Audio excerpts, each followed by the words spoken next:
Chapter 17. Are you interested in taxes? No. On this day, when Tang En was sweeping the books, Josiah came to the library to chat with him again. But you have the Empire's tax regulations in your hands. I'm just casually flipping through them. Josiah blinked and said, Oh, but this book is just for show. There are more than 50 types of taxes in it, but there are close to 100 types of taxes in Rhine City. I see. I think we should hold a hearing or something to discuss about taxes. Hearing?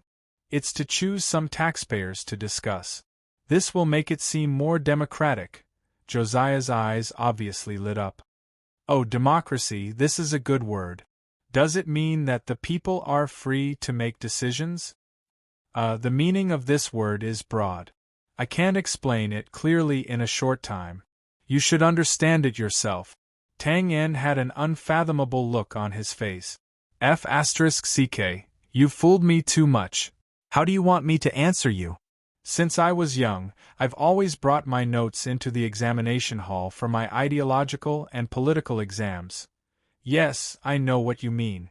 You'll understand it better if you comprehend it yourself, right? Yes. That was why you had to find someone smart to talk to. When you couldn't continue the conversation, the other party would fill in the gaps on their own.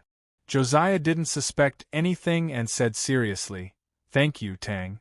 I've really benefited a lot from talking to you. The day before yesterday, you said you weren't from this school. I'm very curious. What do you do? Your thoughts are so deep. Even the teachers in the school can't compare to you. Tang En was stunned. His mind worked quickly. I sent people to another place. Josiah frowned and thought. Sent people to another place. Captain? Coachman? Coachman. Yes, reading 10,000 books and traveling 10,000 miles. Tang En secretly sighed in relief. Reading 10,000 books and traveling 10,000 miles. I've learned something again. Tang, you're really insightful. Josiah looked sincerely impressed. It's okay, it's okay. Then what do you do? Are you a student? Tang En laughed dryly and quickly changed the topic. Yeah, don't look down on me. I'm still a beginner mage. Magician? Tang En's heart skipped a beat. That's amazing. I'm actually quite curious about magic. However, there don't seem to be many books here. The important magic books are all on the second floor. Usually, only teachers can go there. I can go in, but I can't bring you along. Josiah said embarrassedly. Is that so? It's okay. I'm just curious. You can just explain it to me briefly. Tang En had a rare opportunity to learn more about magic. Naturally, he did not want to miss it. Josiah, that's not a problem. You've given me a lot of advice these days. I'm still thinking of how to repay you. He paused for a moment before continuing. There are magic elements around us at all times. As for magicians, wait a minute. What's a magical element? Haven't you heard of magical elements? Alright, then I'll tell you from the beginning. Josiah was undoubtedly a qualified teacher. After a few more hours of detailed explanation, Tang En finally had a preliminary understanding of magic in another world. According to the words of the other world, the air here contained large amounts of metal, wood, water, fire, earth, and other magical elements. If someone could sense this element, then congratulations, they had the potential to become a magician. Then, through meditation, you could guide these magical elements into your body.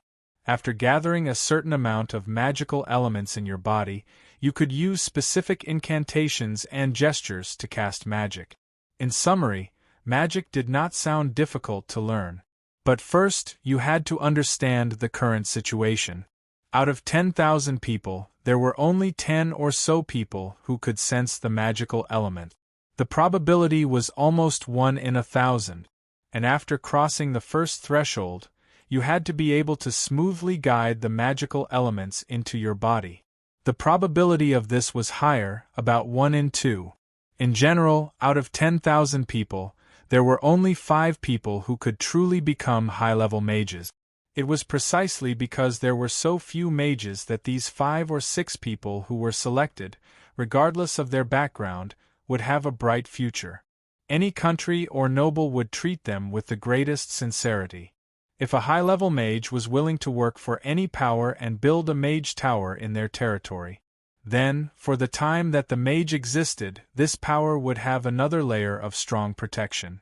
It could be said that there was absolutely no problem in blessing a few generations. Take Josiah for example. She was born in a small noble family. The family's management was not good. By her father's generation, the family's decline was inevitable. If there were no accidents, in the next generation, her family's noble title would also be taken back by the empire. But ever since Josiah was proven to have the potential to become a mage and successfully became a beginner water-type mage, the various families of Rhine City's noble families came to her. All the great clans in Rhine City extended olive branches one after another. Her clan's status rose rapidly, and she had now become a rising star in Rhine City's aristocratic circle. And the reason why mages were so valued was because of the powerful power of magic. According to Josiah, if a great mage was given enough distance and time, he could destroy 100-man cavalry with a wave of his hand. Of course, great magician wasn't the highest level of magician. In this world, magicians were divided into 8 levels: apprentice magician, beginner magician, intermediate magician, advanced magician, great magician, archmage, great magician, and saint magician. Other than magic, Tang En also took the opportunity to understand battle aura from Josiah. Josiah's understanding of battle aura was not as systematic as that of magic. She only knew that there were many warriors who cultivated battle aura. Battle aura was stimulated through continuous training of the body. If one succeeded in learning it, when they reached the earth level, they would be able to draw on external power and use it for themselves. The power of battle aura was also extraordinary. It had an explosive power. If it was at a close distance, mages would not dare to underestimate it. Battle aura was the same as magic. It was also divided into 8 levels: apprentice warrior, beginner warrior, intermediate warrior, advanced warrior, earth-level martial master, sky-level martial master, heaven-level martial master, and martial saint. Finally, Josiah also compared mages and warriors. Generally speaking, in the early stages, mages of the same level had a great advantage over warriors. When mages reached the intermediate level, they could hold up a magic shield, and the warrior's close-range threat would be weakened. This advantage would be even greater. Warriors had to reach the advanced level to be able to use battle aura as a long-range attack. And advanced mages of the same level could already use the flight spell. After reaching a certain height, warriors could only be target. The real threat of warriors to mages was at the sky level. Warriors at this level could stand in the air. In a fight with mages, they would not be at an obvious disadvantage.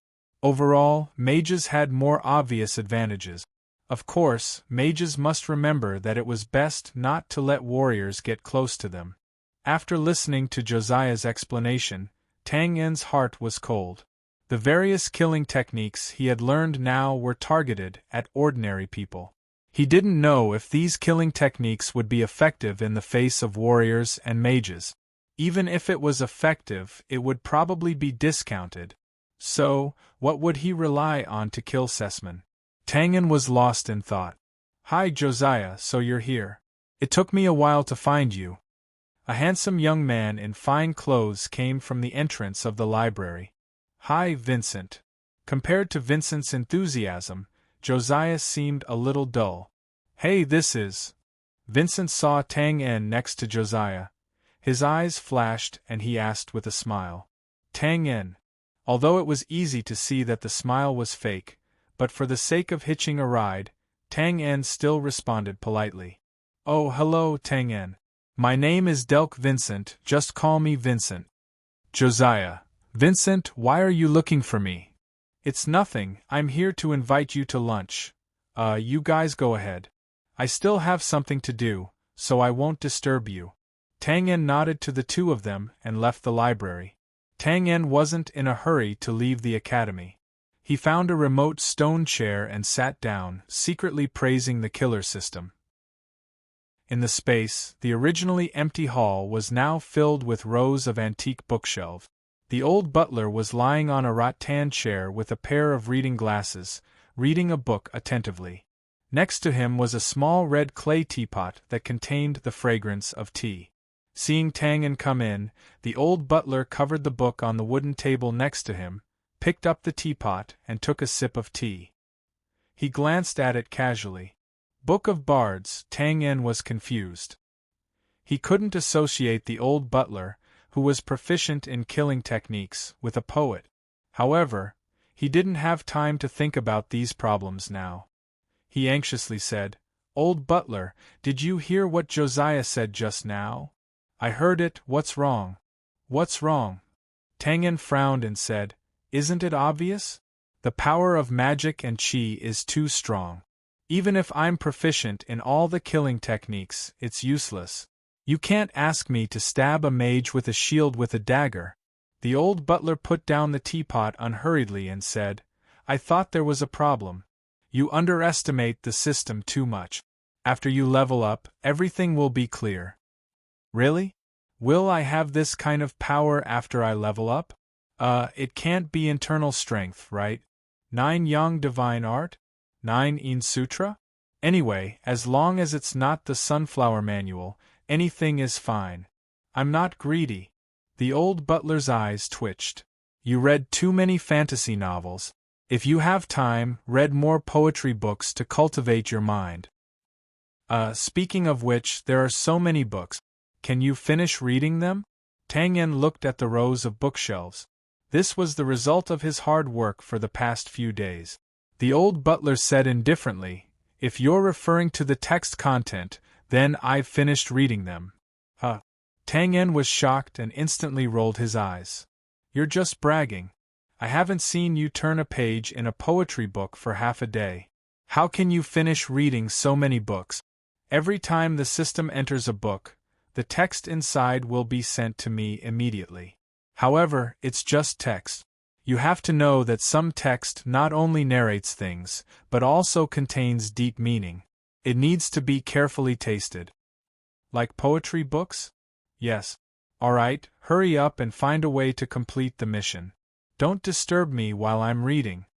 After saying that, the old butler waved his hand and kicked Tang En out of the system. Chapter 18. How many women does a man need to be satisfied? This was a question that sounded despicable, but it was a very practical question. The Brand Kingdom, or even the entire Shiza continent, did not have a rule that a man could only marry one woman. Only the Church of Light's teachings said that a husband must be faithful. Although this was a borderline rule, it had successfully won them a large number of female believers. The illusory teachings naturally could not absolutely restrict a man's thought. Just like a woman's famous saying, "Once a man is aroused, he becomes immoral." Obviously, the middle-aged baron that Tang En was tailing was aroused, and he was not careful enough. It was probably noticed by his wife, which led to Tang En's tailing mission. There were no clues a few days ago, and Tang En was not in a hurry at that time. He believed that as long as this man had a mistress, it would be exposed sooner or later. A cat that had had an affair would not be able to eat vegetarian food for long, but today, after he found out from the old butler that the upgraded system's power was comparable to magic and do qi, he could not hold it in anymore. He decided to give up on waiting, and take the initiative to attack. Thus, the balding middle-aged noble sadly found out that his beloved carriage had a problem. After driving for a while, the entire carriage fell apart, and he rolled out of the carriage in a sorry state, his wig falling to the side. Then, when the coachman helped him through a building, he was splashed with cold water. Unfortunately, it was late autumn. Although the sun was shining, the cold wind was even stronger. He stood under the building, shivering, and did not recover for a long time. He was like a drenched chicken whose feathers had all fallen off. Men were also human, and when they were sad and frustrated, they also needed to be comforted.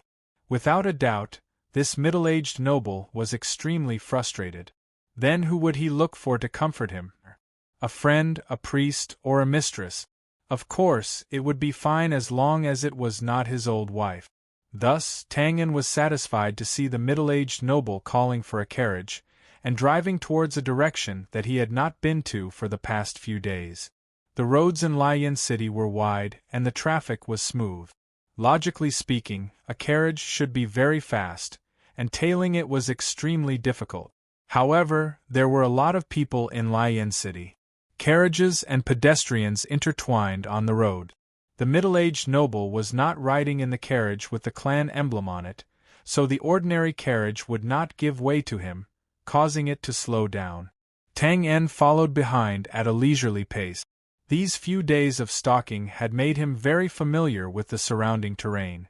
From time to time, he would take shortcuts and go around to the front of the carriage.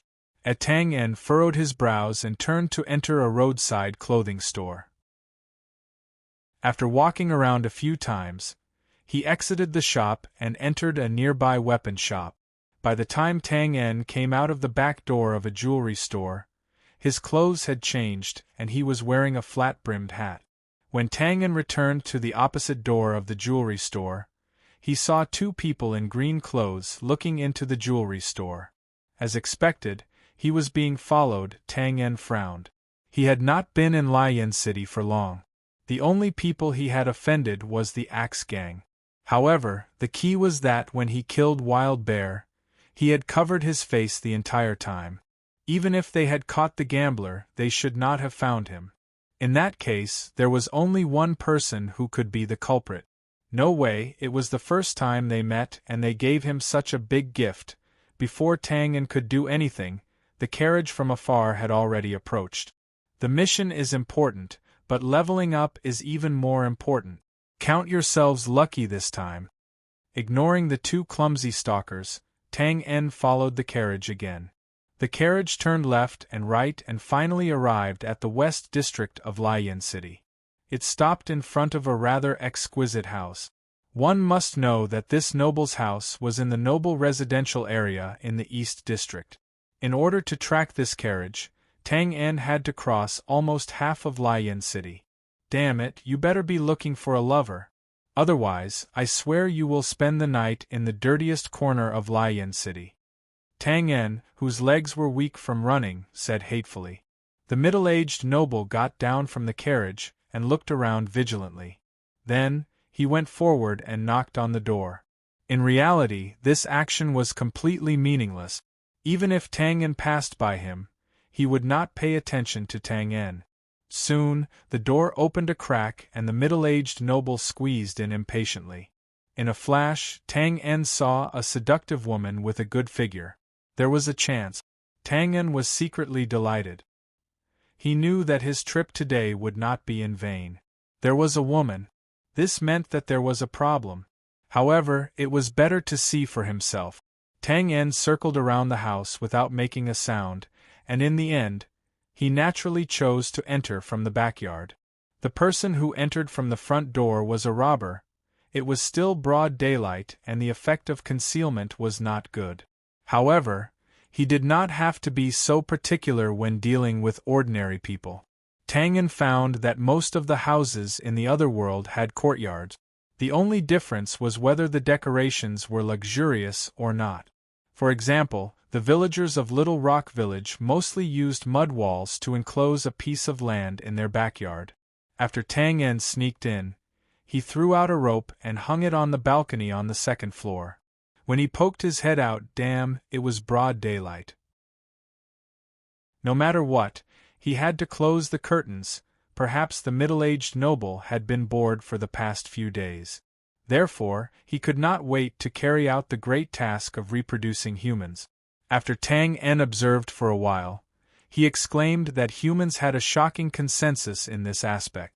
All kinds of familiar postures appeared in front of his eyes. After smacking his lips and sighing, Tang En jumped down from the balcony. The next task was to send this address to the Thieves' Union. The client would come and confirm it. The system would only recognize the completion of the mission after Tang An received the gold coins. Therefore, he could not accept the upgrade mission from the system yet. The Thieves' Union happened to be in the West District of Liyan City. Tang An naturally confirmed the mission on his way there. Although it was not yet night time, Tang An would not waste any time. He prepared to return to the hotel where he was temporarily staying and enter the system space to continue his training. However, when Tang An approached his hotel, he stopped in his tracks. He pulled down the brim of his hat and turned into a small path at the side. As the hotel was located in a remote area, there were not many guests coming and going. The boss behind the counter was dozing off on the table weakly. Everything was the hotel's original appearance, but Tang An could still smell a dangerous aura from it.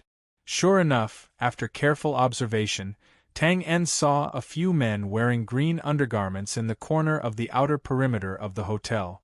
Damn, there was no end to this. These people were dressed exactly the same as the people Tang An found outside the jewelry store. Alright, I'd like to see which eyes are so sharp to spy on an assassin. Tang An's face was gloomy as he retreated into the darkness. At this moment, the roles of the prey and the hunter were switched. P.S. These two chapters will be published together. Recently, I've been busy with many things and I'm in a foreign land. My time online is limited. Fortunately, I still have some manuscripts. Let's not talk about the specifics. It's suspected that I'm trying to gain sympathy. I can only say that 8 or 9 out of 10 things in life are not as you wish. And the last thing I'm used to is begging to be added and recommended. It's not easy to write, it's not easy to be new. Chapter 19. In the evening, at the entrance of an aristocrat's manor in the East District of Liyan City, a few men in green clothes greeted the guards while laughing and joking, then entered the manor from the side door. No one noticed that in the darkness tens of meters away from them, a man dressed in black was standing there quietly. This was Tang An, who had followed them all the way here. These men in green didn't manage to stop Tang An at the hotel. Instead, he took the opportunity to track them and found out that they were here.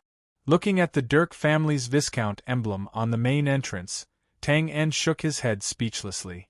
It was indeed Winston. Now that he knew the target, it was easy to guess the reason. It was probably because Josiah had been looking for him more frequently these few days. The library wasn't a secret place, so news of him gradually reached Winston's ears. That was why he had followed him today. Femme fatale. Tang An suddenly felt as though he had been unjustly implicated, but no matter what, he already had the intention to kill Winston. No one was willing to be followed. Moreover, Tang An was an assassin now. Tang An walked one round around the Dirk Manor from afar. After a while, he disappeared into the night. Of course, he couldn't rush in to kill now. He wasn't prepared at all and the security here was tight. It wasn't a good place to make a move. The aristocrat's manor wasn't something that the mistress's house could compare to. If he were to sneak in casually, there was a high possibility that he would die before he could take revenge. The next day, Tang An put on the hermit cloak and arrived at the Thieves' Union early in the morning. As expected, the mission had been confirmed to be completed. Tang An told the members of the Union the mission number and received 4 gold and 50 silver. He went out, quickly found a hotel, and entered the system space. Ding! Congratulations to Assassin Tang An for completing the mission of following an aristocrat. Mission difficulty: F. Completion evaluation. D. Experience gained, 25 points. Tang An heaved a sigh of relief. The experience gained from such a mission was indeed low. It was just enough to reach the level requirement. Ding! Reach the system's advancement requirement. Activating advancement mission. Dagger Training Ground. This mission has no time limit. Do you want to activate it? Dagger Training Ground? What was that? Yes. Tang An's vision blurred, and the scene changed instantly. He saw that he was on a platform that was about 1 square meter in size, surrounded by a brilliant nebula. It was very dreamy. Mission commencing 3, 2, 1. The corner of Zhang Xian's eyes flickered, and a white light flashed. Tang En subconsciously turned his head to avoid it. A knife slid across his throat. Before Tang En could figure it out, another dagger came from the front of the nebula map. Ding! Tang En bent his arm and flicked out his dagger to block the attack. Without a sound, 2 more small swords shot out. Ding, ding, ugh! Tang En felt a sharp pain in his chest. Looking down, he saw a black dagger pressing against his heart. Just now, the 2 small swords attracted his attention, and this black dagger took the opportunity to sneak an attack from the side. Bang! His body collapsed. Tang En appeared in the system space. Mission failed. Do you want to activate the mission? Tang En suddenly understood that the so-called dagger training ground was to allow him to dodge or parry all the attacks on the high platform and survive. Yes, survive. It was that simple. However, it was not easy to do this. Tang En was no longer a rookie who had no foresight. He knew that the difficulty of this mission was quite high. If they were on a plane, Twain would have had some confidence in himself. He could still dodge some of the attacks that he could not block. However, on a platform that was at most 1 square meter in size, the space to dodge was only 2 small steps. This greatly increased the difficulty. However, since the conditions were set, the system would not bargain with him. Tang En could only bite the bullet and confirm it again. Mission commencing 3, 2, 1. Damn! Tang En quickly flicked out his dagger and knocked away a small sword that was stabbing at the back of his head from the side. Damn it, this mission was still alive. This made Tang En, who wanted to memorize the attack pattern, completely give up. Ding, ding, I dodge. Ding, I dodge. Ouch. There was nothing under his feet. Mission failed. Do you want to start the mission? Yes. Damn, damn, damn. With the repeated failures of the mission, Tang En's confidence was hit again and again. He originally thought that his speed of drawing his dagger was fast enough. However, the repeated attacks on his heart and throat made him understand that he was still slow, too slow. Moreover, as more and more daggers were blocked, Tang En also found that the dreamy nebula map was so annoying. Because in the later stage, Tang En was dealing with the daggers coming from all directions. His mind was already very tense.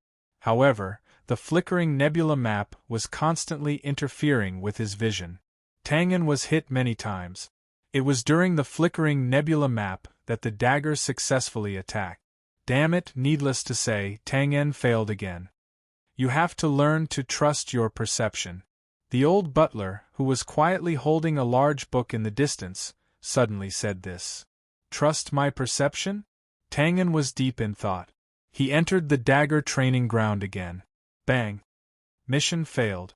Do you want to start the mission? Idiot! The old butler's lips twitched. I'm asking you to trust your perception, not asking you to close your eyes. Who do you think you are? Tang En blushed. Then, he felt wronged. He clearly remembered that he had seen in movies and novels where the protagonists would suddenly have an epiphany when they were being tortured to the point where it was unbearable to look at. Then, they would close their eyes and suddenly have a burst of strength and character, beating their opponents to a pulp. Why didn't it work when it came to him? For the next 3 days, Tang En forgot about the library, Josiah, and Winston. He focused all his attention on the dagger training ground. Tang En couldn't remember how many times he had failed. He just kept on confirming and entering the training ground. If being abused was considered a talent, Tang En would undoubtedly have the highest value for it. Now, as long as he was in the dagger training ground, Tang En would be able to quickly enter the state, block, dodge, and be killed in an orderly manner. As the number of times he was killed increased, the time Tang En could hold on also became longer and longer. From the initial 10 seconds, 30 seconds, to close to 3 minutes now. From the perspective of a bystander, it was very easy to see Tang En's improvement. It was noon this day. On the small platform, Tang En transformed into a figure, moving and dodging between the dimensions. Cold gleams flashed non-stop, and amidst clanging sounds, many small swords and knives were scattered on the platform. In the surrounding nebula, there were countless hidden knives and swords, either from the front or in the dark, looking for openings to attack. The nebula flashed. Ding, ding, ding. Without any delay, Tang En expressionlessly knocked away 3 black daggers that were about to reach his throat, temple, and heart. This was a huge improvement. One had to know that Tang En had been defeated by this move n times. However, Tang En still had no joy on his face. He knew that a bigger test was coming. This was also the threshold that he had never succeeded in since he came here today. Suddenly, the nebula shone brightly. "It's coming." Tang En leaned forward, his legs tightened, and his arms hung down naturally. He was like a cheetah that was ready to attack. In an instant, Tang En's eyes were full of knives and swords that were attacking him. He felt as if needles were pressing against his back, tingling and numbing. He knew that there were also many attacks behind him that he could not see. Squawk! Tang En's dry throat rolled out an unpleasant roar. "Come on, I'm the king of this small area. All of you, get out of here!" In an instant, Tang En's body swayed left and right. His figure was illusory, and he looked like a drunkard. However, if there was a careful person, he would be able to see that no matter how his body swayed, one of his toes was nailed to the same place, like a compass. In this case, many of the knives and swords that were stabbing at him were dodged or collided with the knives and swords behind him. The two cancelled each other out in a clanking sound. After dodging a round of attacks, Tang En decisively stretched out his dagger. Ding, ding, ding. Suddenly, like rain hitting a banana leaf, the cold light in front of him shone brightly. Faster! Faster! Faster! In the world of martial arts, there was nothing that could not be overcome. Only speed could not be overcome. Roar! The surrounding cold stars suddenly rose again. Perception, perception! Tang En followed his body's intuition and turned his body rapidly, constantly adjusting the cold light to the most powerful part of the attack. Occasionally, he would miss some, but he would dodge them in an instant. Very good, this is the feeling. Tang En knew that the opportunity had come. At this time, he was undoubtedly in the best condition. Success or failure depended on this one move. Get out of here! Amidst the angry roar, the light of the knife rose again. Under the rotation of the flowing light, the attacking knives and swords were crushed into pieces. The broken pieces sparkled. In a moment, Tang En's surroundings were cleared. Huff! Huff! However, before he could be happy, there was a sudden wind behind his head and his scalp was slightly numb. Impossible! Tang En, who was scared out of his wits, immediately felt that there was a problem with his perception. There was obviously only one dagger in that direction, and he had already broken it. Where did this attack come from? But this slightly numb feeling could not be wrong. There must be something behind his head. He was not in a hurry to think about it. He took half a step forward, tilted his head, opened his mouth, and made a soft crunching sound. Puff! Amidst the clanking sound, Tang En spat out a curved crescent blade from his mouth. Realization dawned on him. Tang En was angry. Motherf ***, you're really sinister. You even hid a boomerang. Luckily, I've practiced it before. Otherwise, wouldn't I have been tricked by you? As the boomerang was broken, the system's synthesized voice sounded. Ding! Congratulations to Assassin Tang En for completing the advancement mission. Chapter 20. Ding! Congratulations to Assassin Tang En for completing the advancement mission. Basic dagger upgraded to proficient. Rewarded with the innate skill haste. System upgrading, please wait. Ding! Novice Assassin system upgraded to Newbie Assassin. Blood Aura system officially activated. Skill tree system updated. Tang En didn't really understand the series of synthesized system sounds. Fortunately, he had the old butler to ask, so he wasn't in a hurry. Tang En just opened the assassin panel immediately. System level, new assassin code, Tang En experience, 0/5000 blood aura, 450/1000 blood aura level, level 1 special effect, elementary deterrence increase title, evil dog's nemesis skill tree, layout, wilderness survival skills, proficient peak, normal skill, not learned hide, basic stealth, proficient haste, innate skill ghost, normal skill, not learned shadow stealth, normal skill, not learned disguise, basic disguise, proficient bone shrinking, normal skill, not learned thousand faces, normal skill, not learned killing skills, basic crossbow, proficient, basic dagger, proficient, chaotic flowers, normal skill, not learned empty kill, normal skill, not learned storm, normal skill, not learned status, heart like still water, innate skill killing intent, normal skill, not learned ghost body, normal skill, not learned annihilation of conscience, normal skill, not learned. The assassin panel now was much richer than before. In general, the biggest change was the blood aura level and some skills after the upgrade. In terms of basic skills, his highest level was the basic dagger, which had reached the proficient level. The second was the proficient stealth. Tang En roughly scanned the assassin's panel from top to bottom and asked, "Old butler, what do you think is the thing that can be compared to magic and combat energy?" "Blood aura." "Blood aura?" Tang En was puzzled. "Didn't I have this before?" The old butler said, "It's officially open now. Level 1 blood chi layer, elementary deterrence and increased weight. Elementary deterrence, passive skill. The more he killed, the stronger his killing intent. This killing intent could be used to intimidate his opponent. If you learn the killing intent in the status skill tree, you'll be able to target and control the direction of your killing intent and attack at a fixed point. As for the increase in strength, simply put, it is to cover the weapon with blood and chi. Like this." The old butler flipped his hand and revealed a dagger. Recite the word increase blood chi in your mind. The originally ordinary dagger was suddenly covered in a layer of bloody light. The old butler waved it casually, and with a hiss, a Z-shaped faint red light appeared out of thin air. The dagger's power will increase many times after being strengthened by blood energy. It won't be any weaker than the effect of fighting aura. "What if it's magic?" Tang En immediately asked. He had never forgotten about revenge. This was also the main reason why he upgraded the system. "Unfortunately, we don't have the advantage. Your blood chi is still too weak. It's not powerful enough to penetrate the magic shield."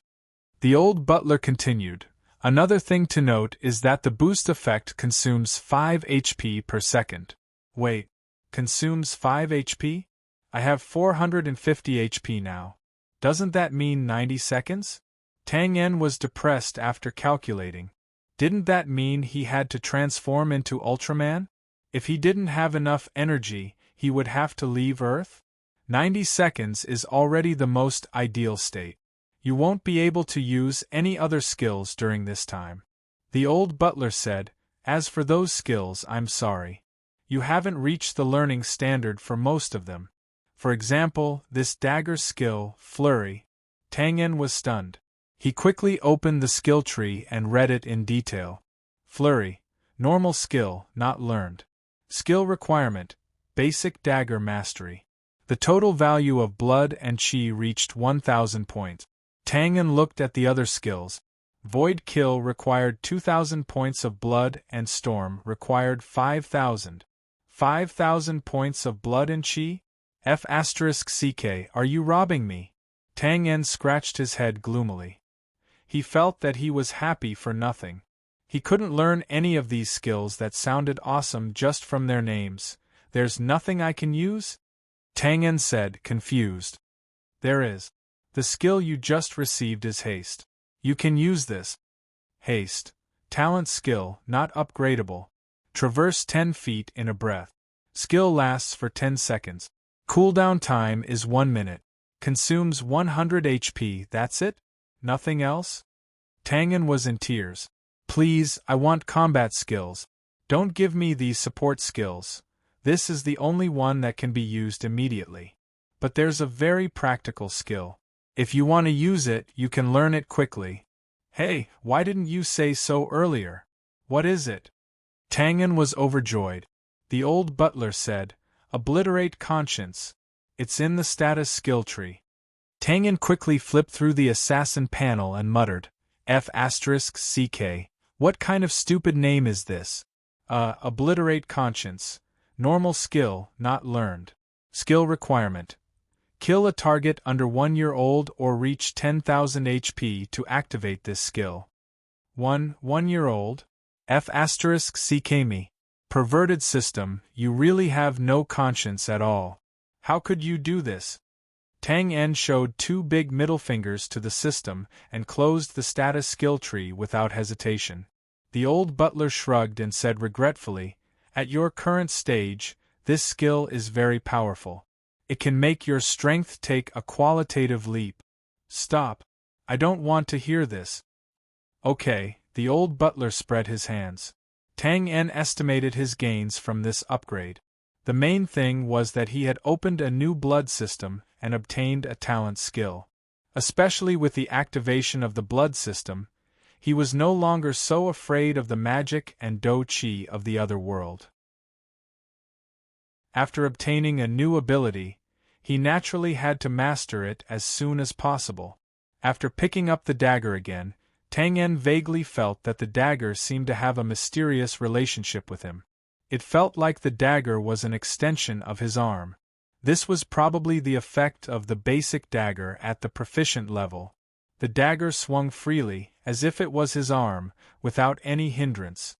With a thought, a bloody light instantly covered the entire dagger. Ja! Tang En shouted and slit the throat of the mannequin that he usually practiced with the dagger. Beep, unqualified. Tang En looked at the mannequin with its head cut off and was speechless. The power had increased a lot, but he still needed time to get used to it. Fortunately, using skills in the space did not consume blood energy, so he could practice often. Then, Tang En experienced the feeling of being as fast as lightning. What kind of concept was it to travel 10 feet in a breath? It was more than 30 meters in a second. Suddenly, figures flew in the space. Haha, I'm going to participate in the Olympics like this. Flying people are all trash in front of me, waha! Chapter 21. Late autumn, morning, more than 10 miles north of Liyan City. The dew on the lush pine and cypress trees had yet to dry. Rows of black iron fences could be seen in the gaps between the trees. Outside the pine and cypress trees, carriages would pass by occasionally. Perhaps it was due to the environment, but the sound of the horses' hooves sounded solemn and dignified. Tang En got off the carriage at the iron gate. There was a stone tablet beside the gate with the words, Liyan City Cyan Forest Cemetery. There was a registration and information counter at the entrance of the cemetery. Tang En walked over and asked, Hello, I have a friend who was buried here about 3 days ago. His name is Bart. I would like to know where he is buried. Wait a moment, may I know your name? Arthur. The administrator wrote Arthur's name on the register. Then, he flipped open a book and checked a few pages before saying, Your friend is buried in the Western District, number 87. Okay, thank you. You're welcome. Just like the fake name Arthur, Tang En's current appearance was that of a middle-aged man with a sallow face. The old butler had said that assassins would never show their true appearance during their missions. After entering the cemetery, Tang En casually glanced around and walked towards the Western District according to the signs. In this world, there were new lives born every second. Similarly, there were lives dying every second. Therefore, there was never a lack of people in the cemetery. Life was neither expensive nor cheap. However, the difference in the place of birth determined the difference in their fate. Similarly, when these lives with different fates died, the way they were buried would naturally be different. The western district of Cyan Forest Cemetery was the burial area for commoners. The tombstones here were of the same size and style. The distance between two tombstones was very narrow. Looking at the graveyard, it seemed very crowded. If you want to build a better cemetery, you don't want to be too close to your neighbors. Then, please come to the northern district. This place can satisfy your wish. Of course, the price will be much more expensive. As for the southern district, it was the martyrs' cemetery. Some soldiers and officers who sacrificed their lives for the country would be buried there. The most luxurious cemetery was the one in the eastern district. However, no matter how rich you were, you would not be able to enter here because this was the burial area for nobles. Every time a noble died, the eastern district would become very lively. Needless to say, the extravagant arrangements would be made. It was a funeral, after all. It was not only to mourn for the dead, but also to give glory to the living. This was true no matter which space-time or world it was. While his thoughts were running wild, Tang En arrived at the West District. People gathered in groups of 2s and 3s in front of the tombstone, whispering and sobbing endlessly. The towering cypress trees in the surroundings temporarily blocked out the sun rising from the east, dyeing the place with a hint of gray. Tang En walked all the way to Tomb 87. The words on the tombstone were simple. It was Bart's tomb, as well as the time of birth and death. Compared to the tombstone next to it, Bart's tombstone had an additional sentence: "May thou return to the embrace of the God of Light." Usually, a tombstone with this sentence engraved on it meant that the deceased was a believer of the God of Light. Of course, there were exceptions. If you had the money to invite a priest to help you with your soul after death, the priest would also help you engrave this sentence. Tang En exhaled and placed a bouquet of white chrysanthemums in front of the tombstone. If Father New York was not human, then Bart, nicknamed Violent Bear, was his first target in a different world, and it was a close-range assassination. Of course, although there were some feelings in his heart, Tang En didn't come here early in the morning to pay respects to Violent Bear. This would be too hypocritical. This time, he came here because it was on the way. His main purpose was to monitor the second target. Although he was familiar with the effect of leveling up in the space, it was more appropriate to test its practicality in practice. "Hey, this is Violent Bear's tomb." When a group of people who looked unfriendly passed by Tang En, one of them casually saw Bart's tombstone. The group of people stopped when they heard that. The leader was a thin man with a pointy mouth and monkey-like cheek.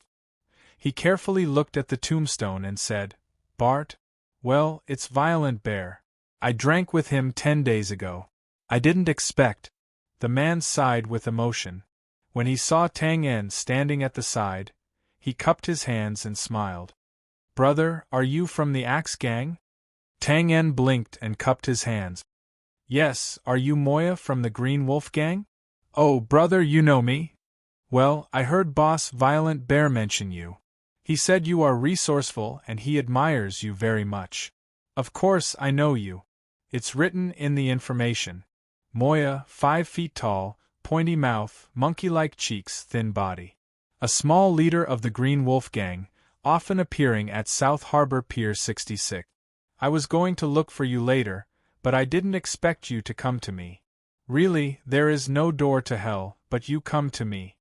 Haha, Brother Violent Bear, you flatter me." Of course, Moya didn't know the situation. He laughed in a high-pitched voice. "I just came up with some ideas. How can I compare with Brother Violent Bear's strength? By the way, brother, I really envy the welfare of the Axe Gang." "Oh, really?" Tang En answered vaguely. Moya said, "Of course. We are small fries in the business of licking blood. Maybe one day we will be chopped to death on the street. If we die, we will be buried in a thin coffin. But the Axe Gang is good. When Violent Bear was buried, you specially invited a priest to help him pass on. This matter has been spread in the underworld. We really envy you." "Oh, this matter. It's quite good. It's a contribution to the gang, haha." Moya seemed to sigh with emotion. So, the welfare of the Axe Gang is really good. Brother the boss. A strong man next to him reminded him. Oh right. Today is the death anniversary of our former boss. It's inconvenient to talk more. Brother, you can come to Pier 66 to drink with me in the future. Okay, sure. Tang Yen cupped his hands and smiled. I will definitely look for you. But when it comes to drinking, you'd better look for Violent Bear. The 5 men of the Green Wolf Gang also cupped their hands and left. As they walked further away, a voice came. Boss, are you familiar with Violent Bear? Familiar my ass. We just drank a bit. That brute with brute strength. Moya's tone was full of disdain. I heard that Violent Bear was chopped to death by the former gambler at the pier? That's right. Violent Bear took the order to kill Gambler, but he was killed instead.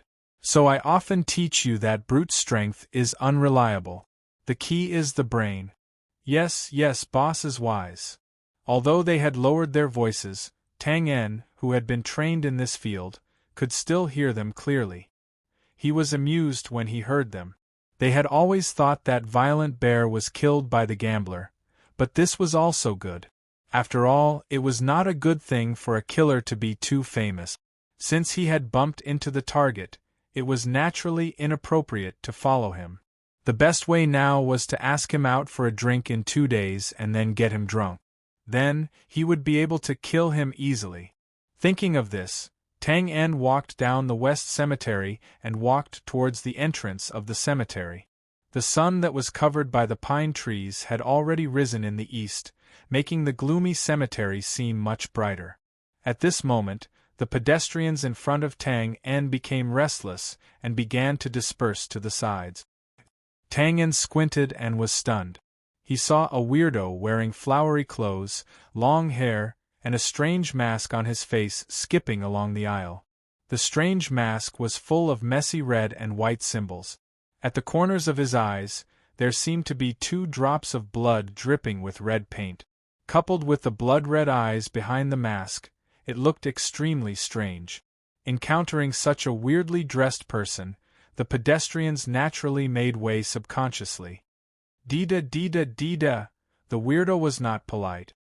He chanted an inexplicable rhythm and shook his fingers. His footsteps were light as he walked in the middle of the aisle as if he was dancing. Seeing the weirdo approach, Tang Yen also moved to the side. Unexpectedly, when the person passed by, he tilted his head and looked at Tang Yen's face. The bright red lips under the mask suddenly grinned. Tang Yen's body stiffened, not only because the smile was really ugly, but he also felt that the other party seemed to have seen through his disguise. Dida, dida, dida. After the weirdo smiled, he continued to walk towards the North Cemetery. It seemed that the smile just now was just inadvertent. Chapter 22. In the northern district of Qinglin Cemetery, the Green Wolf Gang had set up a canopy and were holding a memorial ceremony for their former gang leader. The Green Wolf Gang was a medium-sized gang in Liyan City. Their members were similar to the Axe Gang, with hundreds of them. After the current gang leader finished his eulogy, the gang leaders came forward to bow and offer flowers. Yo, isn't this Boss Moya? The ceremony has begun. Why are you only here now? Moya had just arrived at the Northern District's entrance. Once he heard that the ceremony had begun, he panicked. This was a rare opportunity to show his face in front of the gang's higher-ups. How could he miss it? Just as he was about to run towards the ceremony, a lackey beside him said in surprise, where did this stupid bird come from? Moya subconsciously turned his head to look and saw a strange person wearing a mask and colorful flowery clothes walking towards him with every step. He's coming this way. Moya said impatiently, he's just a lunatic. Just send him away. With that, he ran towards the ceremony.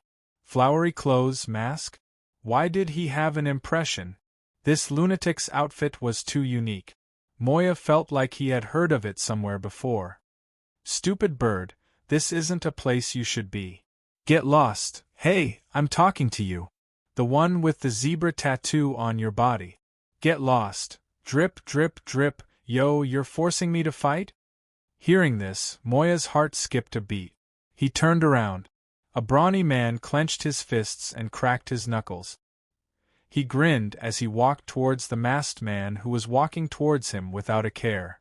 Take this. The brawny man threw a punch at the man's face. The brawny man's punch missed.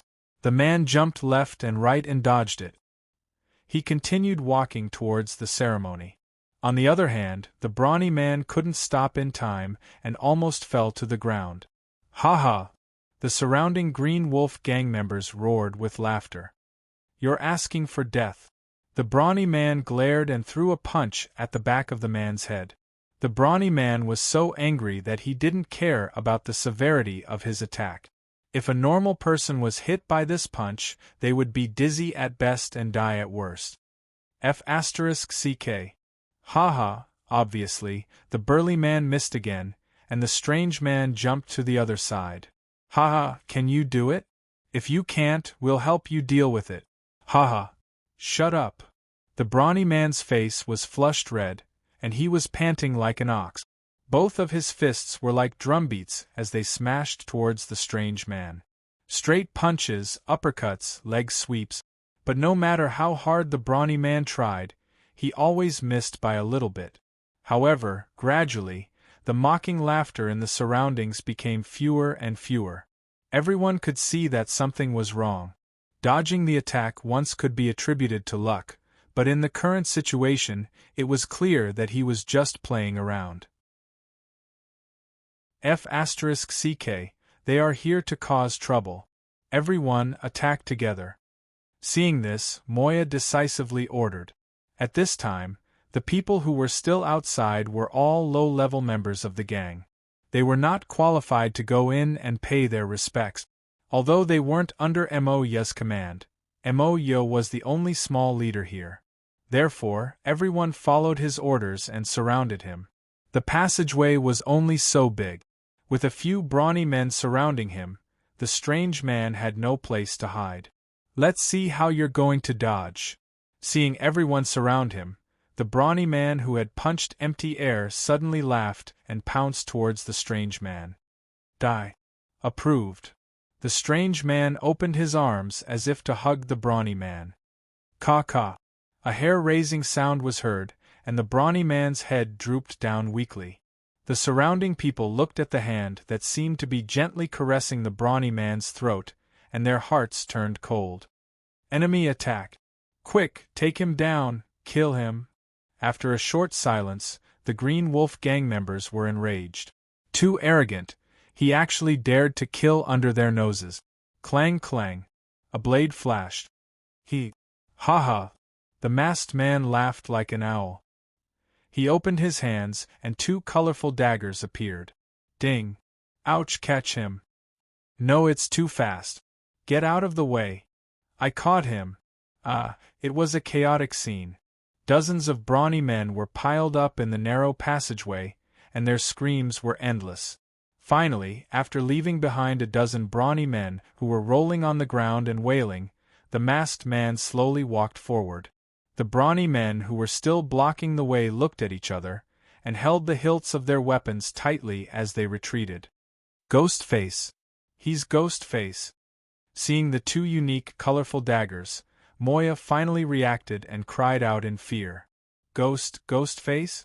Lion City's #1 assassin, Ghostface.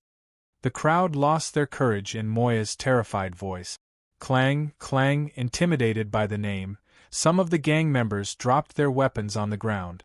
The people inside the venue finally realized that something was wrong and walked out with a pale-faced middle-aged man.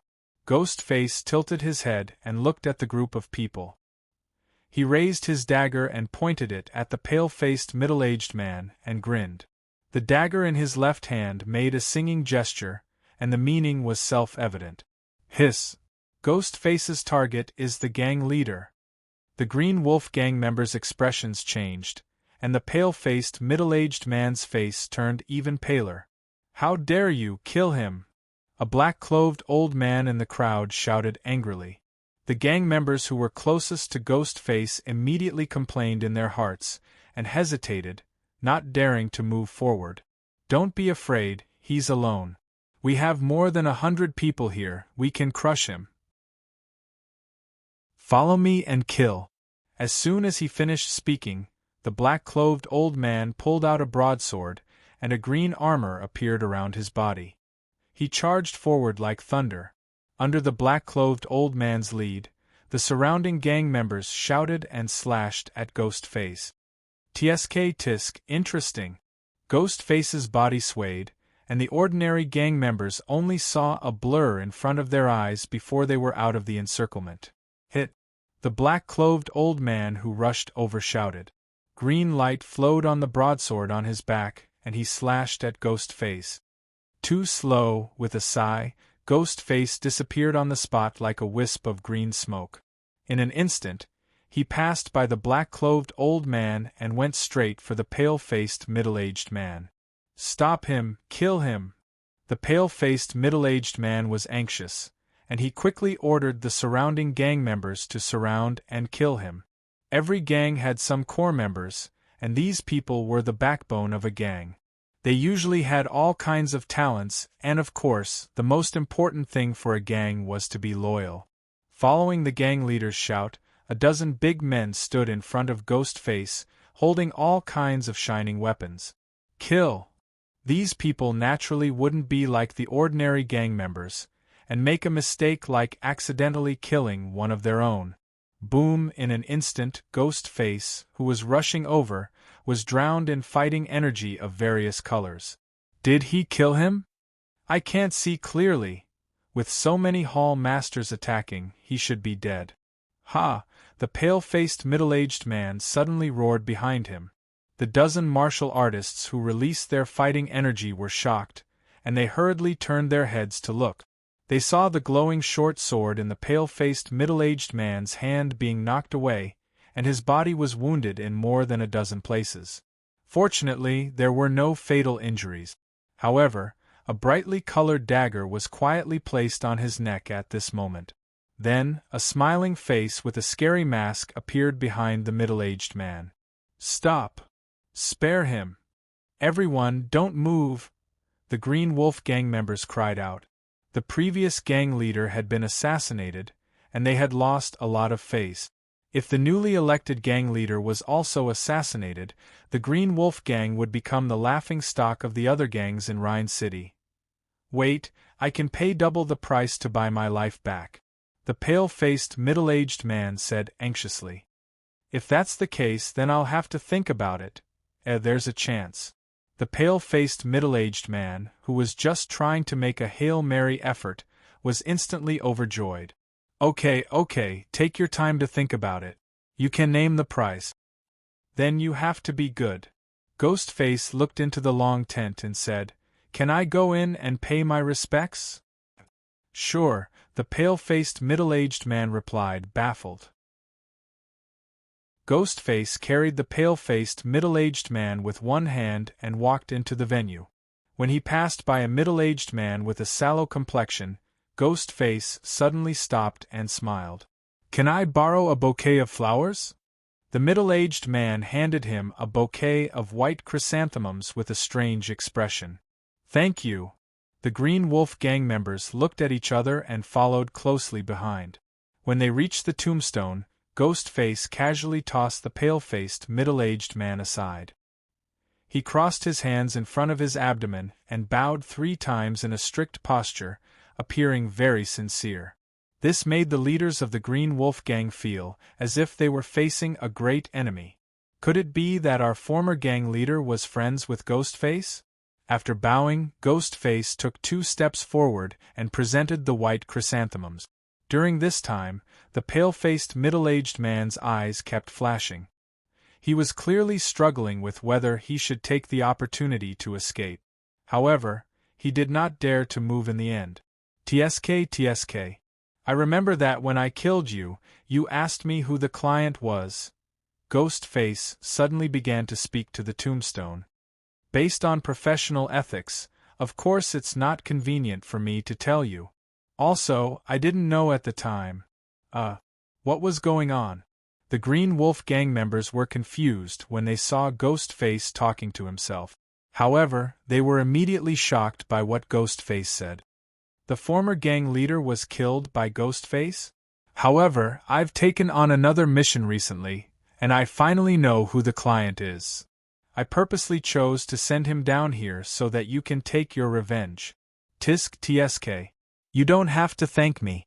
I was just passing by. Hearing this, the pale-faced middle-aged man's expression changed drastically. He shouted, "Kill him!" After shouting, he took the opportunity to leap back, wanting to retreat to the gang member's side. Help! Whoosh! Ghostface suddenly appeared beside the pale-faced middle-aged man who was leaping back in midair. He lifted him back to the tombstone. You're not obedient.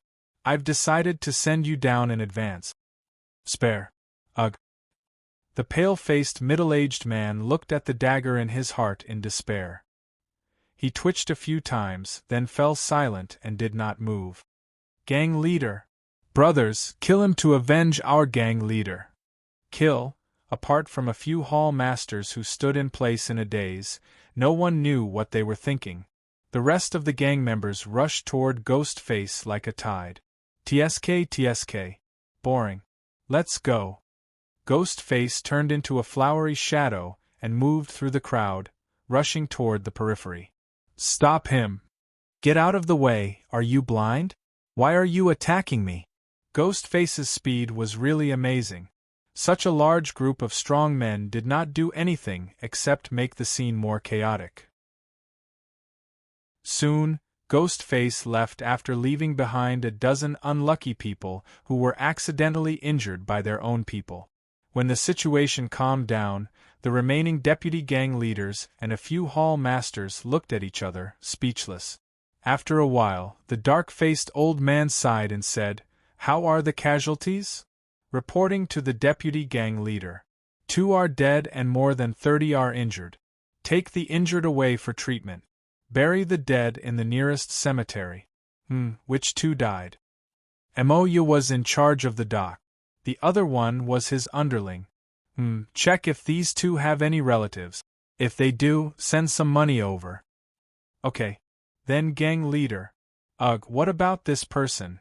The dark-faced old man looked at the pale-faced middle-aged man's corpse and said hatefully, "This kind of disloyal and unjust traitor, of course we'll drag him out and feed him to the dogs. P.S. 2 things. 1. First, bow to thank the book friend for the unanswerable tip. 2. Today, I saw an old woman in her 60s on the bus. She was trying hard to read a book with her glasses. I inadvertently glanced over and saw Avon, Kite, Murderous Aura and something like that. My heart suddenly moved. I took a closer look. As expected, it was the heavenly demon Tan. Sigh, it seems that online novels are not necessarily exclusive to young people. Finally, as usual, I'm asking for your collection and recommendation. Chapter 23. What should a top-notch assassin look like? Before coming into contact with the assassin system, Tang En's impression of an assassin should be one who wore a windbreaker, wore sunglasses, and carried a guitar case as he walked around on the rooftop. After the target appeared, he would pull the trigger coldly, yes, cold-blooded. How could an assassin not be cold-blooded when he was in the business of taking people's lives? However, after coming into contact with the assassin system, Tang En had a new understanding of assassins from the old butler. It didn't matter if the old butler was just a system program, it couldn't be denied that he was an excellent assassin. Moreover, he was the best of the best. The old butler seemed to be indifferent towards killing people. To him, being an assassin was just a job, just like being a cashier in a convenience store. You give me money, I give you goods. The only difference was the contents of the goods. Compared to the old butler's indifference, Ghostface, who was known as the #1 assassin in Lion City, was undoubtedly extremely arrogant. In broad daylight, he came casually. Under everyone's gaze, He stabbed the target's heart with a dagger, leaving the wounded on the ground, and finally left. What kind of a lunatic was this? With that ability, wouldn't it be easier to just slit the throat in the dark? However, it was undeniable that this kind of arrogant assassination was very satisfying. It gave Tang En, who was watching from the side, a deep stimulation. So much so that he took advantage of the chaos to shoot out his dagger and kill Moya, who was hiding at the side. Tang En didn't know if his actions were to prove something or for other reasons. Fortunately, the scene was chaotic enough. This debt should be pinned on Ghostface's head. After succeeding, Tang En quickly left the scene. On the carriage, he cleaned up his disguise and changed into an inconspicuous gray coat. When Ghostface borrowed the flower, Tang En was sure that his disguise was seen through. After all, it could be a coincidence if it happened once, but it was inevitable if it happened twice. Since it was the first time they met, Tang En didn't know if Ghostface, who looked a little crazy, would do something as boring as stalking him. He might as well revert to his original appearance, which was safer. Perhaps he had fooled Ghostface's eyes, or perhaps Ghostface did not follow him. Tang En's horse carriage entered Lian City through the north gate after an hour. That car stopped just as Tang En breathed a sigh of relief. A woman in a blended red dress waved her arm to greet him. Tang En was stunned for a moment, and then he realized that the other party had taken it as a carriage for passengers. Thus, he waved his hand, indicating that he would not take any passengers. "You still dare to not stop?" Who would have thought that the woman would actually run to the front of the carriage with her arms wide open? F***ck. Tang En reacted quickly. He pulled the reins and stopped the horse before its nose touched the woman. F***ck, are you crazy? Tang En broke out in a cold sweat. "I'm not a taxi. Why can't I refuse to take you? Don't you have any manners? Your horse almost hit me, and you still dare to scold me?" The woman was also frightened by the huge horse's head. She argued with a red face. "Huh!" Tang En was speechless. "You were the one who ran up here on your own accord. Could it be that there were also scammers in the other world? You have nothing to say, right? Forget it, I'm in a good mood today, so I won't argue with you. Our horse carriage is broken, you can take us." With that, the woman was about to open the door. Tang En hurriedly said, "Wait. My horse carriage doesn't take passengers." The woman looked at Tang En with disdain. "Don't worry, I won't shortchange you." "Tang?" A familiar voice came from behind. Tang En turned around and saw a young girl in a white dress crossing the road and walking towards them. Behind her, a luxurious horse carriage was tilted to one side. Shia, you know this despicable coachman?" the woman in the red dress asked in surprise.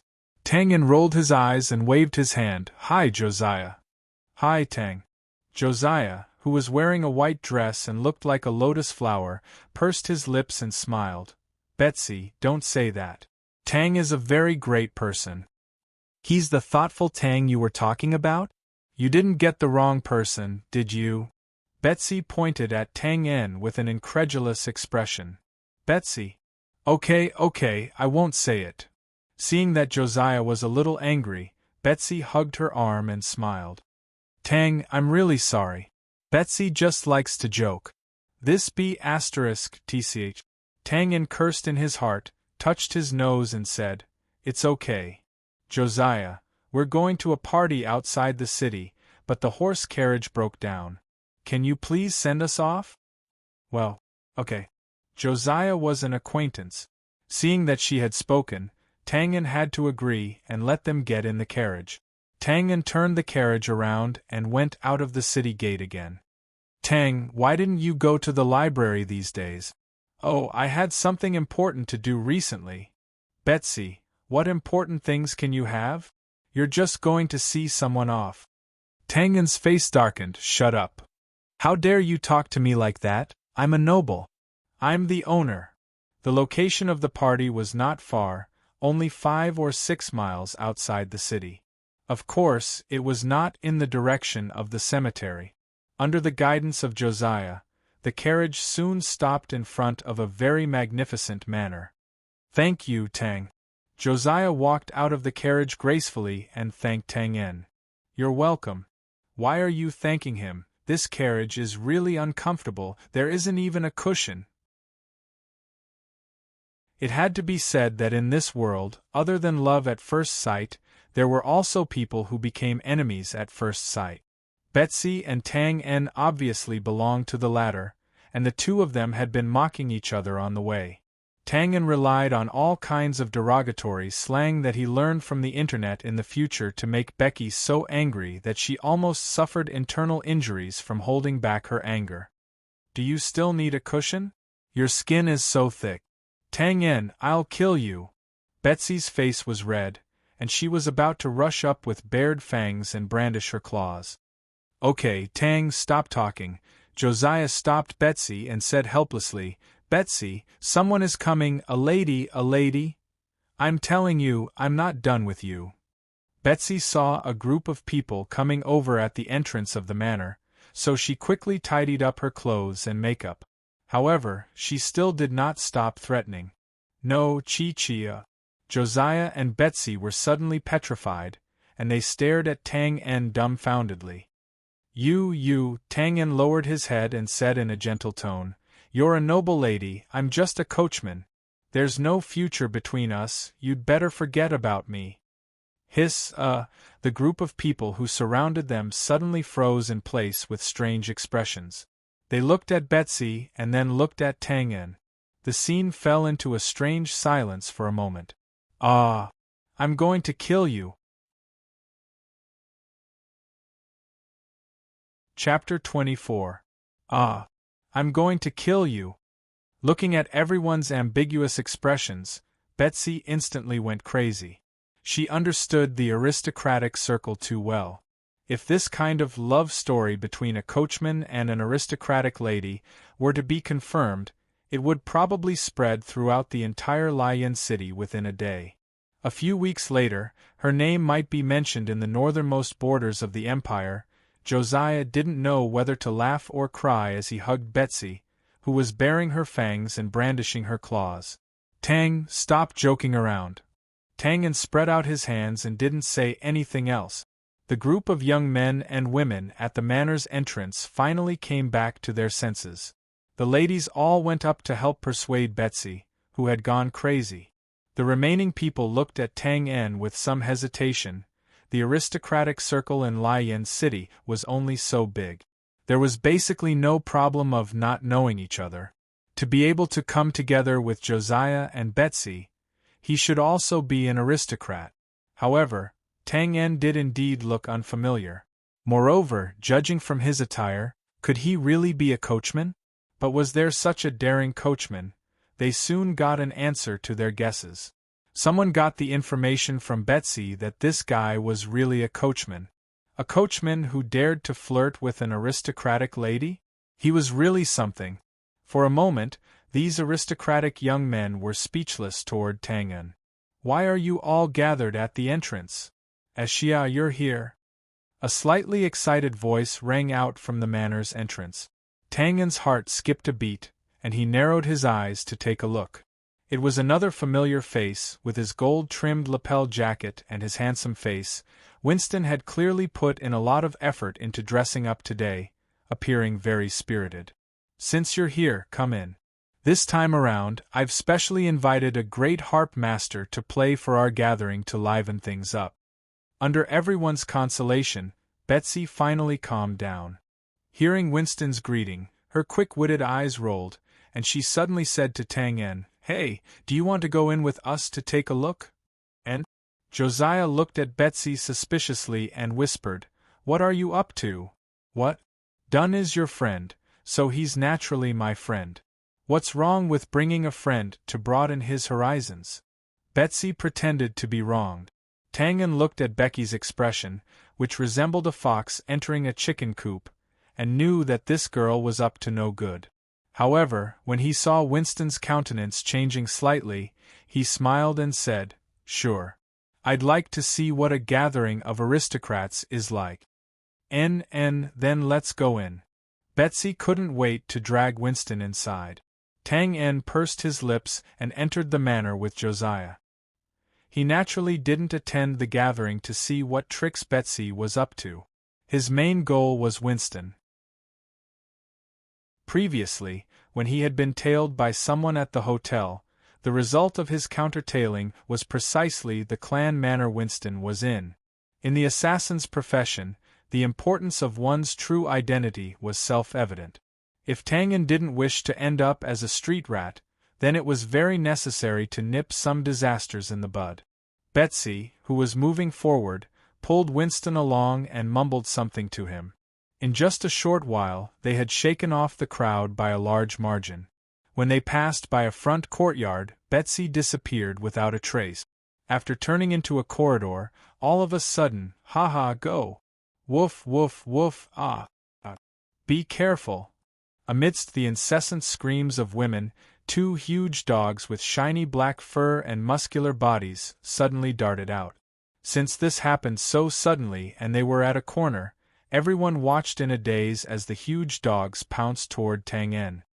"Waiting for me here? This lass is quite black-hearted." Tang En stood on the spot expressionlessly, bending his knees slightly and wanting to jump away. He could even dodge the dagger that was thrusting toward him, let alone these two dogs. If it wasn't for the fact that he was afraid of exposing his identity, Tang En dared to guarantee that these two dogs would be nailed to death by the dagger he flung out when they got close. Of course, in the eyes of outsiders, Tang En looked like he was in a daze right now, and it wouldn't be long before he was about to be bitterly kissed by the dogs. "Stop, sob." Just as everyone was about to close their eyes, unable to bear to watch, the two huge dogs that were charging over suddenly came to a halt. They tucked their tails between their legs, whimpered, and retreated dejectedly. Awkward silence. "Stop, stop, stop." Betsy looked at the scene before her and mumbled subconsciously. Everyone also had their mouths agape. "Betsy." After a while, Josiah took in a breath and frowned, appearing a little angry. "You're too willful." "Oh, Winston said that it's fine. Moreover, didn't he call out to them?" Betsy came back to her senses and explained softly. Everyone understood. They knew that Betsy had done all this to scare that coachman. At the thought of this, everyone turned their gazes toward Tang En, only to discover that the latter was standing on the spot expressionlessly. It seemed that he was given quite a scare. How pitiful! Tang En was squinting and looking at Winston, who was standing in the distance with an astonished look on his face. When the vicious dogs attacked earlier, Tang En had seen Winston wave his hand slightly. He hadn't paid much attention to it back then. However, now that he combined it with Betsy's words, he understood that the person who had instructed the huge dogs to attack was Winston. Betsy was merely being used by him. Those two huge dogs were Winston's pets, so Betsy wouldn't be able to call out to them. As for the reason why the huge dogs had retreated, Tang En had also thought of it. Vicious Dog's Nemesis. With this title, ordinary guard dogs would keep a distance from them. This was the first title Tang En had obtained after killing the guard dogs 10 times consecutively in the dimensional game. He hadn't expected that such a useless title would be used here. Although it had been a daunting experience, Tang En's killing intent grew even stronger. If it had been an ordinary person who had been bitten on the neck or other vital parts by these two huge dogs, how would they still be alive? After this episode, Betsy appeared to be a little scared. The corners of her lips moved, as if she was preparing to apologize to Tang En. However, when Tang En saw her getting closer, he walked to the side and ignored her. This made Betsy feel aggrieved and resentful. She couldn't bring herself to apologize. A short moment later, Winston finally led everyone into the gathering hall. Soft carpet, elegant string music, exquisite cutlery, delicious desserts. It was true that aristocrats' gatherings were very enjoyable. As it was just an ordinary gathering, everyone appeared to be very casual. They held their wine glasses and looked for people to clink and chat, exchanging recent interesting news. There were also people who liked money who took the opportunity to talk about business cooperation. Of course, more people gathered around some beautiful aristocratic young ladies. Gatherings like this were held almost every day in the aristocratic circle. The aristocrats called this a social gathering. Of course, no one knew how much social experience they would get. However, after the gathering, there would be quite a number of young men and women who got along well and would find a secluded place to have a good chat. Josiah and Betsy, the two unmarried and extremely beautiful aristocratic young ladies, were naturally the focus of everyone's attention. The two of them were surrounded by many young nobles whose hormones were bursting out of their bodies. Tang En naturally wouldn't join in the fun. Right now, he was holding a wine glass and strolling around, as if he was observing the exquisite decorations in the hall. Everyone knew about Tang En's identity as a coachman. The aristocrats' upbringing made it so that they wouldn't show any disgust toward Tang En.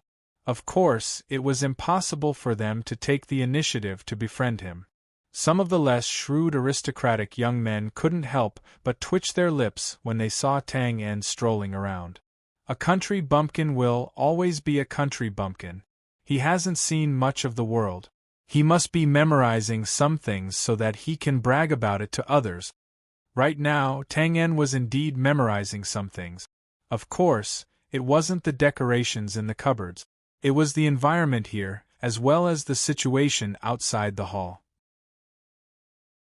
The Dirk family's manor had tight security and wasn't a good place to make a move. If he could investigate this place clearly, it would be a good choice for an assassination location. Right now, Winston was standing tall and straight next to Josiah, trying to please him.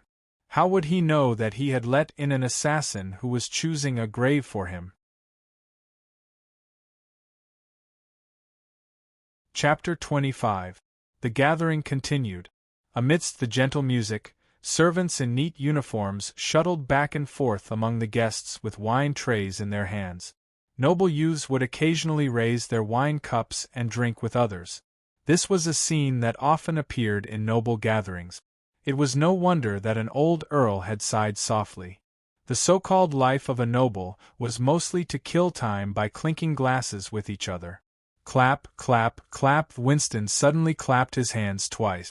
Beautiful ladies and handsome gentlemen, please be quiet. Seeing that everyone had turned their gazes over, Winston said with satisfaction, "Next is the theme of this gathering. Let's invite our Lion City's harp master, Mr. Diamond, to play for us. Everyone, please welcome him." Clap, clap, clap. From everyone's enthusiastic reaction, this Mr. Diamond was undoubtedly very popular among the noble youth. Amidst the applause, a rather charming middle-aged man with long curly hair walked out from the side hall and bowed to everyone. After the ceremony, Diamond pressed his hands together and the applause gradually stopped. Moments later, a burst of light and lively music poured out from Diamond's fingers. Winston seemed to have put in a lot of effort. Right now, he was pointing at Diamond's harp and explaining something to Josiah in a soft voice. The people around him kept nodding, seeming to agree with his point of view. Tang En was a layman when it came to music and naturally didn't understand what was being said. He only felt that the tune was very coherent and sounded very comfortable. This music is the Love God chapter? Winston really put in a lot of effort. A noble youth beside Tang En raised his cup and laughed. Of course, this Josiah is quite good-looking.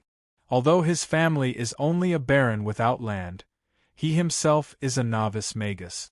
From this point of view, if the two of them really get together, Winston's family will definitely benefit. Yeah, the identity of a magus really makes people envious. A noble youth with freckles on his face sighed, then asked doubtfully, "But Winston is only the eldest son of Viscount Delk's family. How did he get the upper hand?" "You don't know, but the Delk family and the Crowley family have a history to begin with. Later on, the Crowley family wasn't good at business and fell, so the two families didn't interact much. However, as Josiah's identity as a magician was verified, the two families started to have frequent contact with each other again. Winston was naturally in a favorable position. So that's how it is. This kid's luck is really not bad. It seems like the Delco family's status is going to rise again. That's right. Everyone agreed. TSK shallow. You guys only see the surface and don't know the crux of the matter. At this moment, a gloomy-looking youth suddenly opened his mouth and said, "What other profound insights were there? Why don't you tell us so that we can broaden our horizons?" The young man's words were rather impolite, and someone mocked him back. The gloomy youth looked at the person who replied with disdain, "Tell me, what is the most important thing in Lion City?" "The thing I'm most concerned about." The freckled young man said. "No." The gloomy young man patted his head and said weakly, "It's expanding the wharf." "Oh, so it's about that. I heard that Southport is going to expand 24 dock. But what does this have to do with the Delco family?" "It didn't in the past, but it's hard to say now." The young man said, "Everyone knows about the benefits of the wharf. It's an assembly line to produce gold coins. When Southport was just built, wasn't the great chaos because of fighting over the ownership of the wharf?" Seeing that everyone was engrossed in his words, the young man's vanity was greatly satisfied. He continued, "Now that there are 24 new docks, the distribution of benefits is undoubtedly the most important. There are 4 Earl families in Lion City, and they will undoubtedly take up the majority of the benefits. However, even if they take the meat, they will have to leave some soup for others. Otherwise, the tragedy in Southport will repeat itself. I estimate that there will be at least 10 docks for other powers to fight over. There are at least 10 families with some power in Lion City. It's obvious that there are more people than meat. At this time, everyone will naturally rely on their own abilities. Although the Delco family has some power, they don't have any outstanding advantages. If they want to snatch more than half of the docks, it will depend on luck. However, if Winston marries Josiah, then the situation will be different. Not only will they have the support of a new aristocrat, but Josiah also has the identity of a magician. This is a double weight. With this, the Delco family will definitely win in the battle for the dock. With the gold coin production line at the docks, in addition to the protection of a magician with a long lifespan, why would the Delco family worry about not prospering? TSK. Makes sense, makes sense. After hearing your words, I didn't come to this gathering in vain. The surrounding people all agreed, looking at the gloomy young man with admiration. The young man pouted slightly, wearing a far-sighted expression. He waved his hand to indicate that this was nothing. These ignorant and incompetent idiots only know how to drink and play with women all day long. They don't even know about this news. They've increased my reputation for nothing.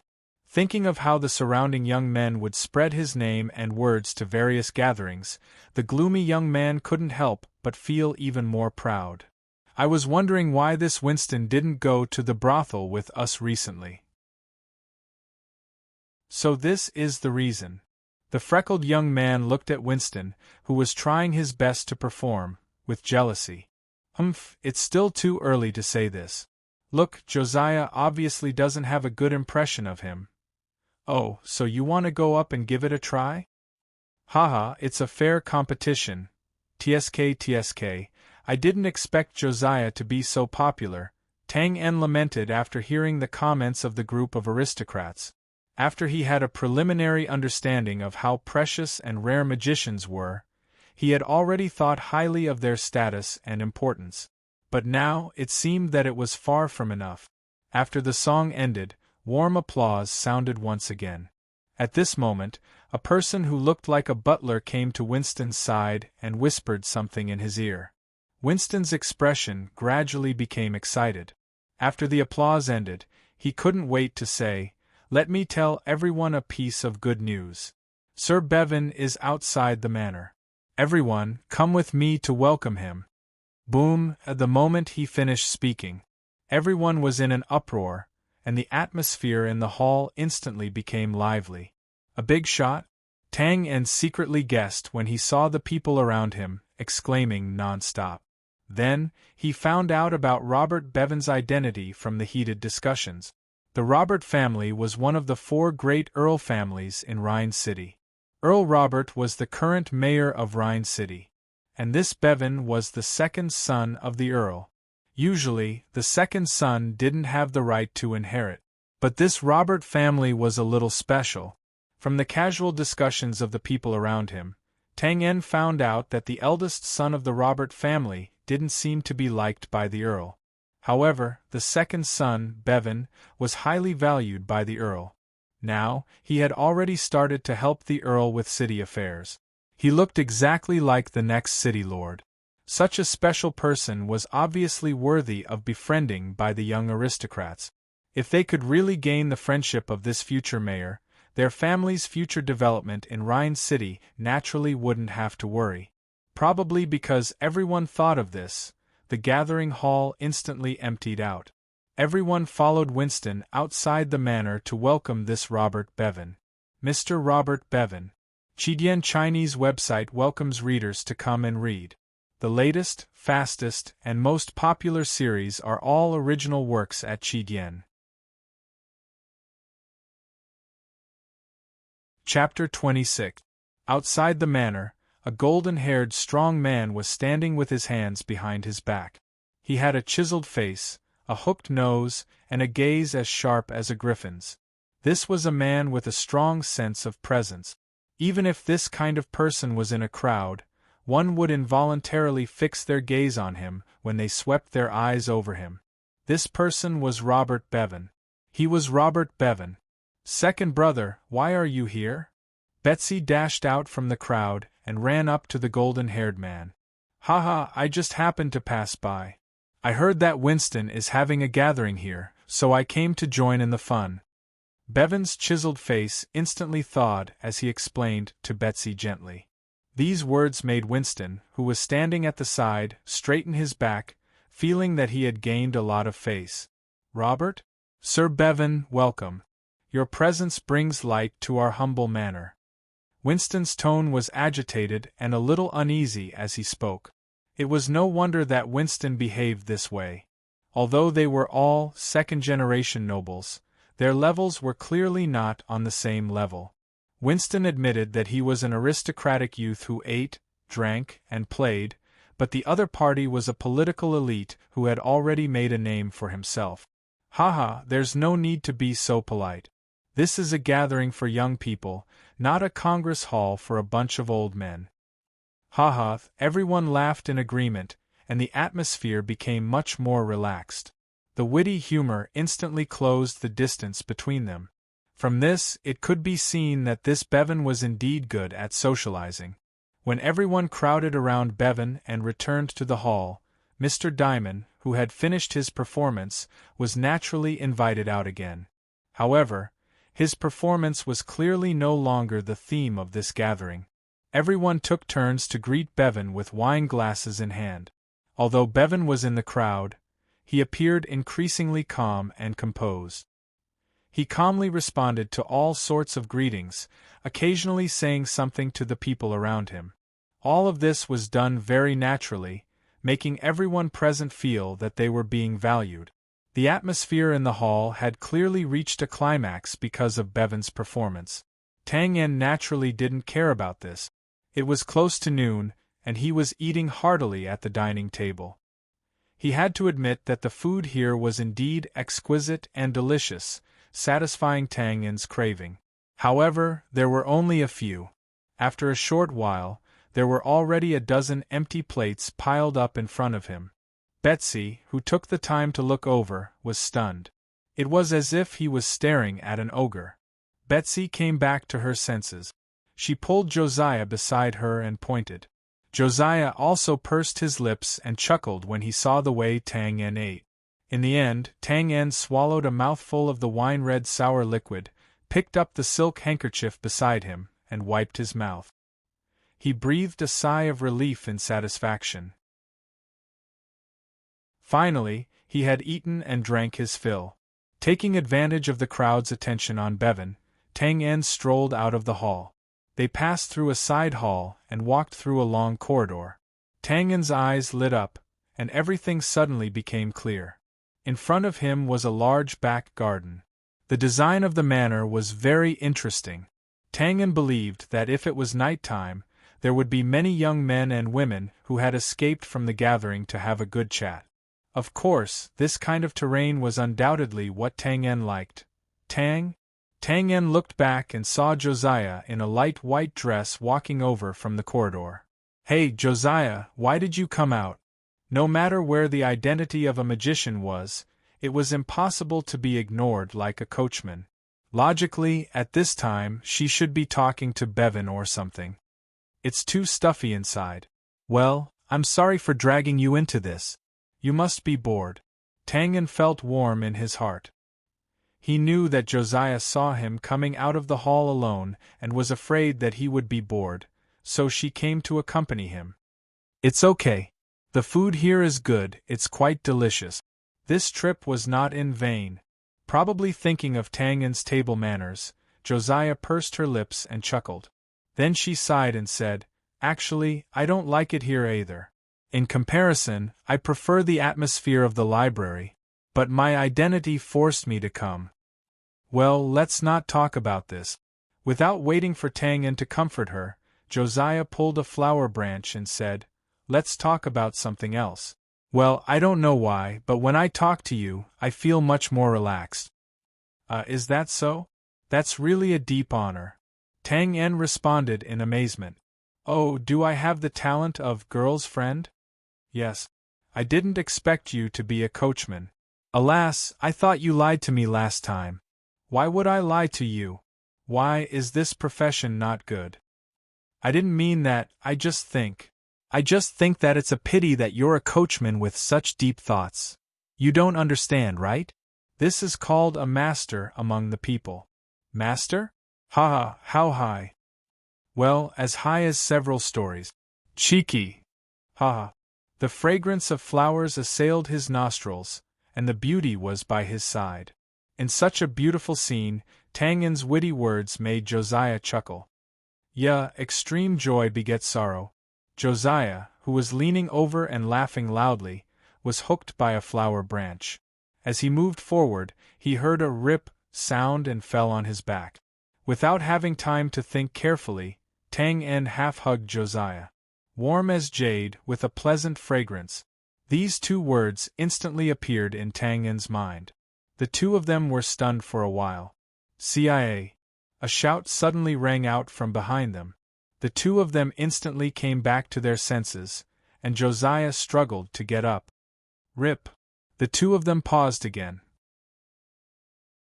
Tang En saw that the light white dress, which had been slightly torn, had become even more torn as Josiah struggled, revealing a beautiful back that was as fair as jade. "See, you guys. Winston, who had rushed over, stared at the two of them hugging each other, dumbfounded. In an instant, Winston's eyes turned crimson. He bellowed furiously, "Tang En, I'm going to kill you!" "Damn." Tang En frowned, feeling upset.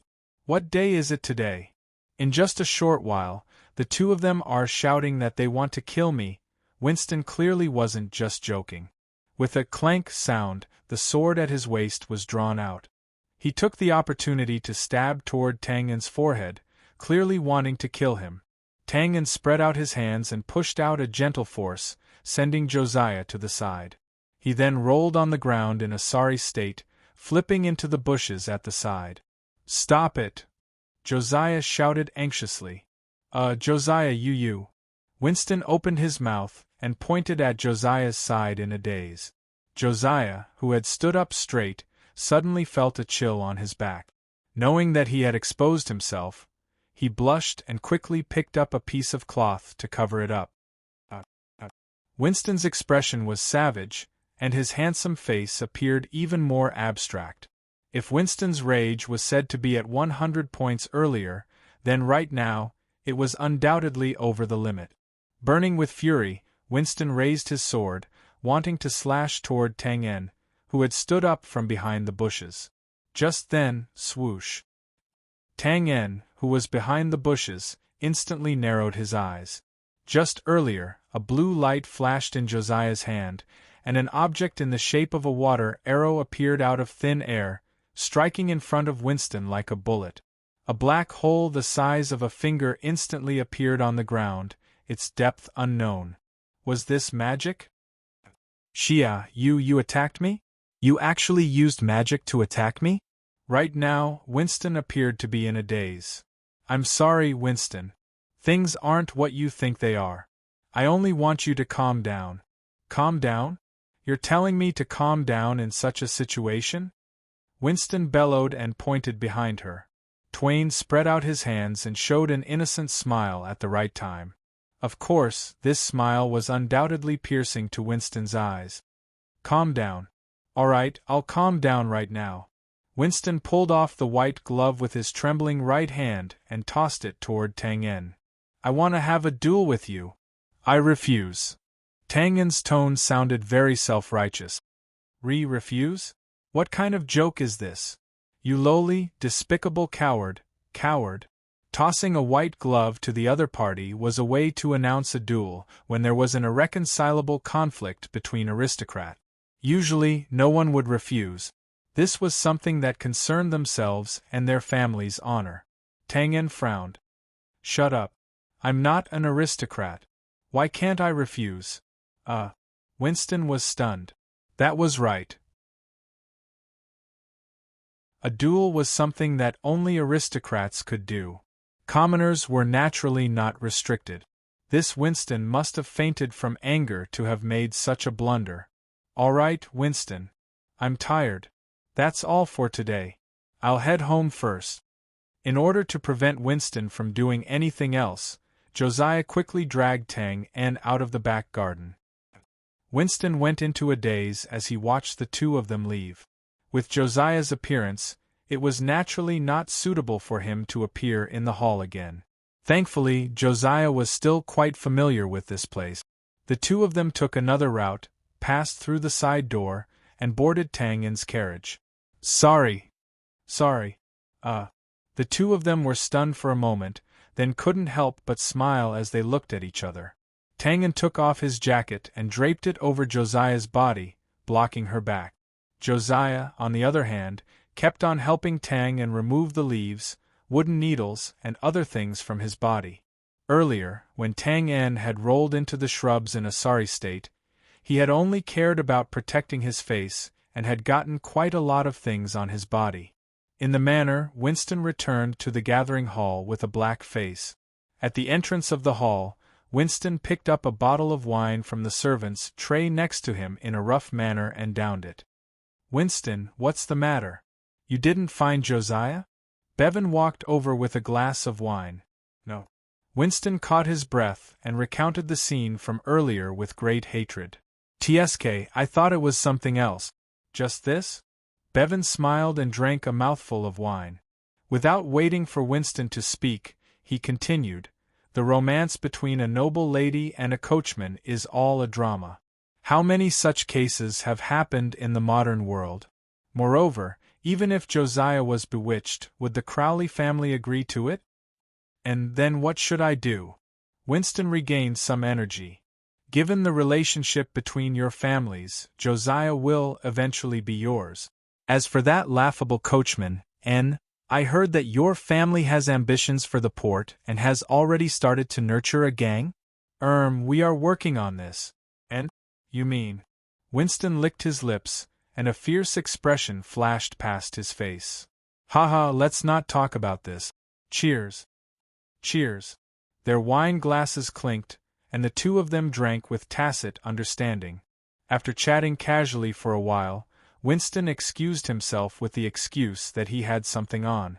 Bevan looked at Winston's hurried back view and his lips twitched. He shook his head and turned to enter the gathering hall. P.S. This chapter has 3,000 words, right? It's not too much to ask for a collection and recommendation, right? And not too much. Carrot.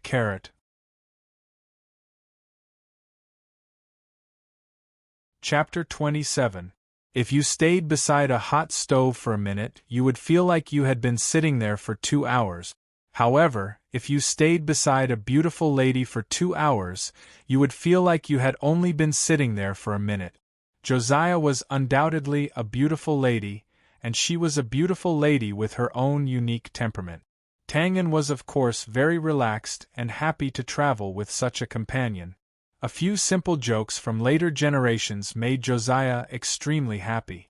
A beautiful lady's every frown and smile would move one's heart. If one could make a beautiful lady smile, it would undoubtedly be a very satisfying thing. Even a child could feel this.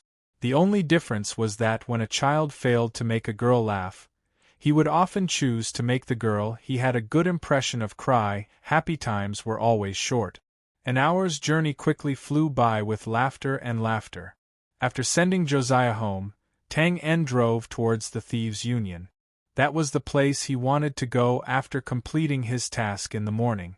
However, he met Josiah and Betsy halfway and was delayed for about half a day. When he passed by a secluded place, the sound of galloping horse hooves came from behind. Tang looked back in surprise. The traffic in Liyan City during the day was very bad. Although this place was secluded, there was a main road in front.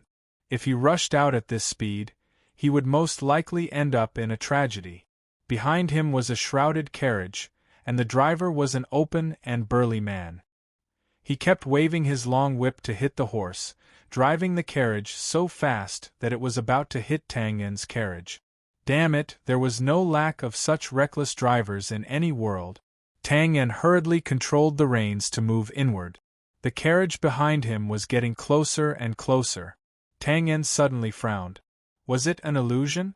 Why did the driver's eyes seem to be fixated on him just now?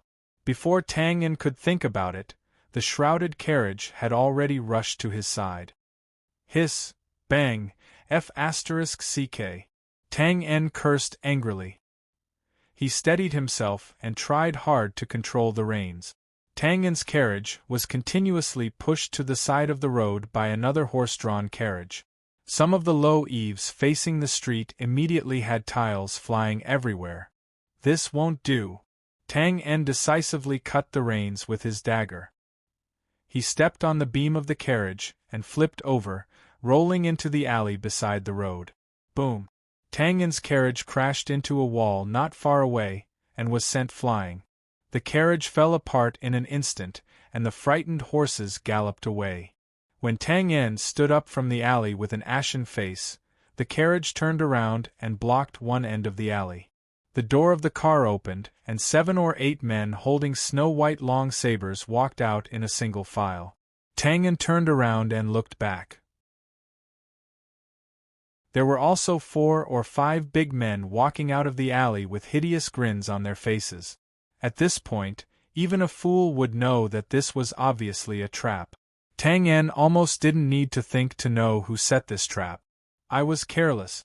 I didn't expect to be killed so soon. The driver squinted at Tang and waved his hand.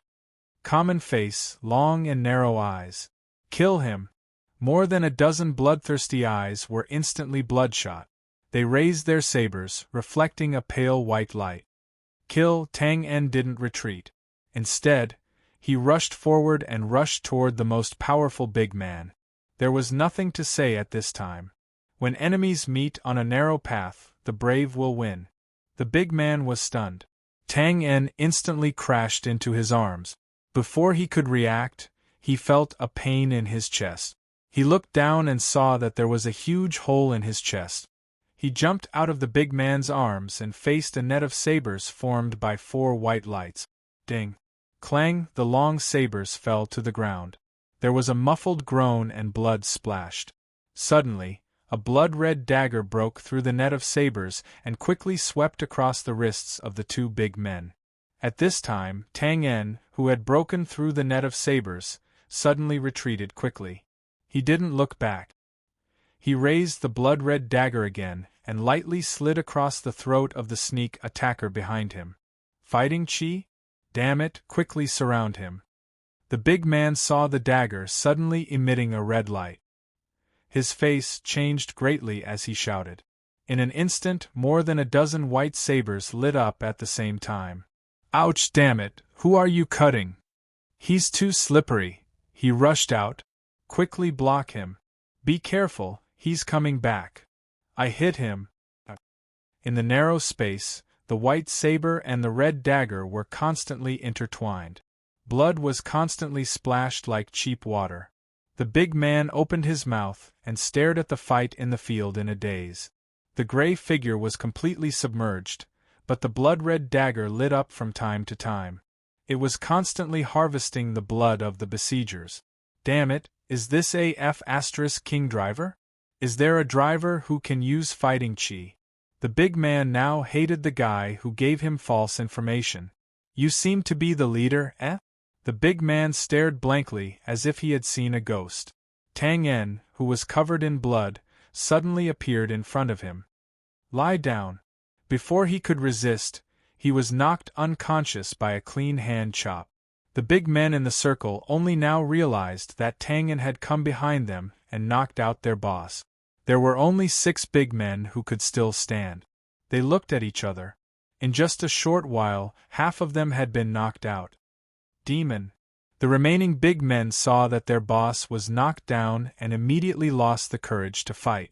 They turned around and began to run away. Tang En pursed his lips. His haste skill was still in effect.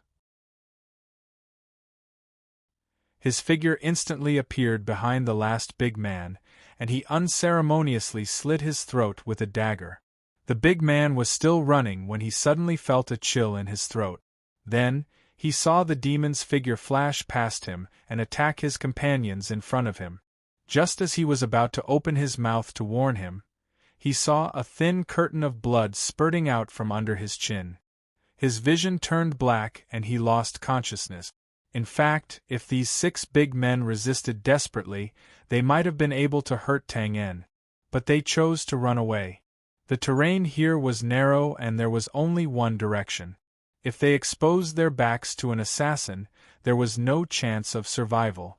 In a short while, the 6 people who ran away were all killed. Then, Tang En quickly returned to the place where they were attacked and confirmed whether these big men were dead or not. When he met someone who was still gasping for breath, Tang En immediately stabbed him with a knife without any expression. In less than 5 minutes, the alleyway returned to its peaceful state. After a while, Tang En carried the big man and drove the carriage into the depths of the alley. The only thing left in the empty alley were the blood stains on the walls and the smell of blood. In the depths of the alley. You should know what I want to ask, say it. If I say it, will you let me go? No.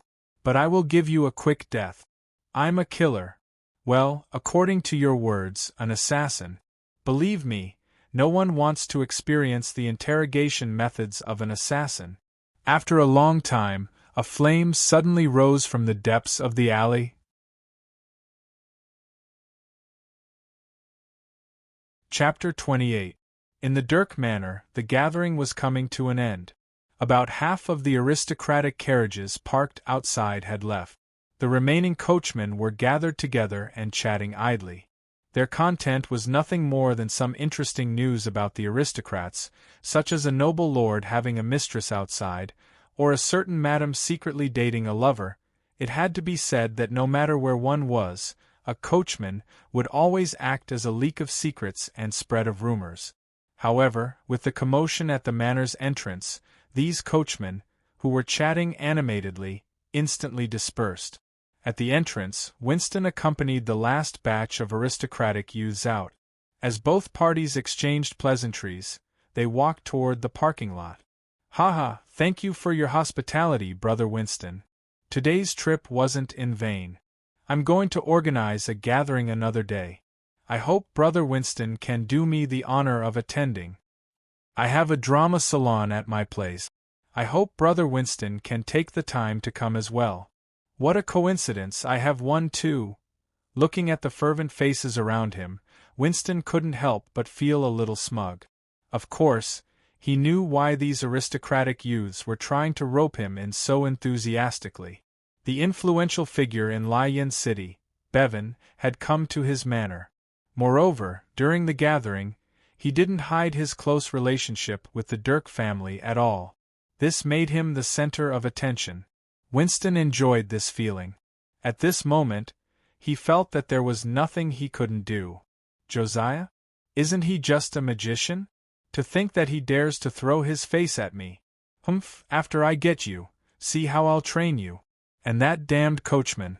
Oh, he should be floating on the Llano River now, right? Ha ha. To dare to snatch my woman, he's courting death. As they exchanged warm greetings, the aristocratic carriages left the manor one after another. Ha ha, please don't leave. Brother Winston, you're too polite. Ha ha, it's what I should do, what I should do. Amidst the polite greetings, Winston once again sent off a young aristocrat. In front of the door, that young aristocrat grabbed Winston's arm. Brother Winston, you must come to my drama salon. Ha ha, of course, of course. Winston felt that his handsome face was about to cramp up from laughing.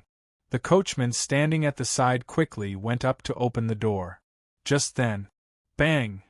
The door of the luxurious carriage suddenly exploded, and a colorful figure dashed out like a bolt of thunder, followed by an extremely dazzling blade. Assassin! Be careful!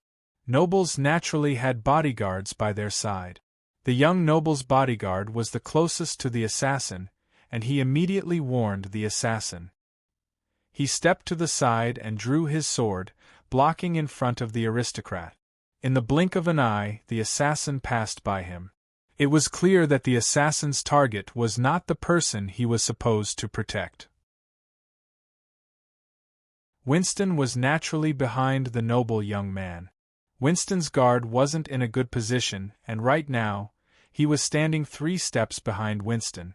It wasn't that the guard was negligent. In fact, under normal circumstances, the guard would stay 3 steps away from the person he was protecting. After all, unless they were in a dangerous place, no one would be willing to be next to a burly man who followed them everywhere. Furthermore, a distance of 3 steps could be covered in an instant. But now, the guard was a little desperate. Although he also hurriedly handed over his sword, he was very clear that he could not make it in time, so he anxiously shouted, "Be careful." He hoped that Winston would have some reaction to buy some time for him. Was Winston a warrior? There was no doubt that it was. In fact, all aristocrats, regardless of their nobility, would send their young descendants to aristocratic academies to learn etiquette, combat, and so on. Therefore, basically, all young aristocrats knew a thing or two. The only difference was the level of their martial prowess. Winston wasn't someone who could endure hardship. Therefore, when he came out from the academy, he had only just broken through to become a beginner warrior.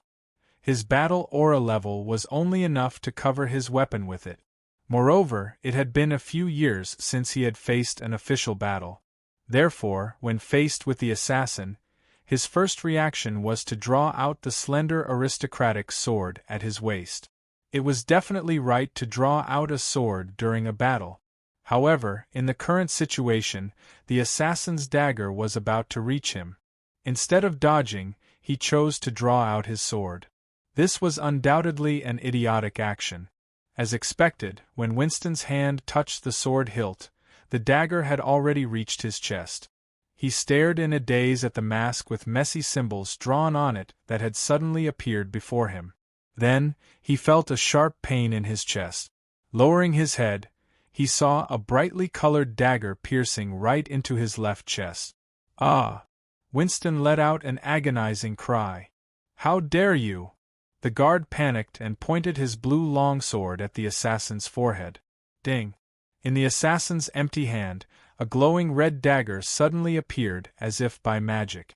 Brandishing it, it clashed with the longsword. The guard's swift sword caused the blocking assassin to pause. Everyone finally got a clear look at the assassin's appearance. Long hair, flowery clothes, a mask with messy symbols, and a brightly colored dagger, ghost face. Ghost face! The 2 guards were knowledgeable people. Seeing the assassin's strange appearance, they instantly cried out in alarm. Kiki! An owl-like laughter rang out. The assassin's figure flashed and covered the distance of several feet in an instant. When the guard raised his head, he saw the dagger already in front of him. Roar! The guard, who had experienced hundreds of battles, immediately raised his sword to block. Due to Ghostface's reputation, a blue armor-like illusion appeared on his body. This was a battle aura armor that could be used after becoming an intermediate warrior. Oh no, the guard cried out in his heart. The storm-like attack that he had imagined didn't come. The brightly colored figure actually made a feint and swept past him. Kiki laughter rang out beside his ear, sounding very ear-piercing. Damn it! Don't run! Feeling that he was being teased, the guard was burning with anger and wanted to give chase. But after a few steps, he stopped dejectedly. Putting aside the fact that his speed wasn't as fast as Ghostface to begin with, he even had a battle aura armor on his body now. Battle aura armor burned one's own battle aura to form an armor on the outside, increasing one's defense.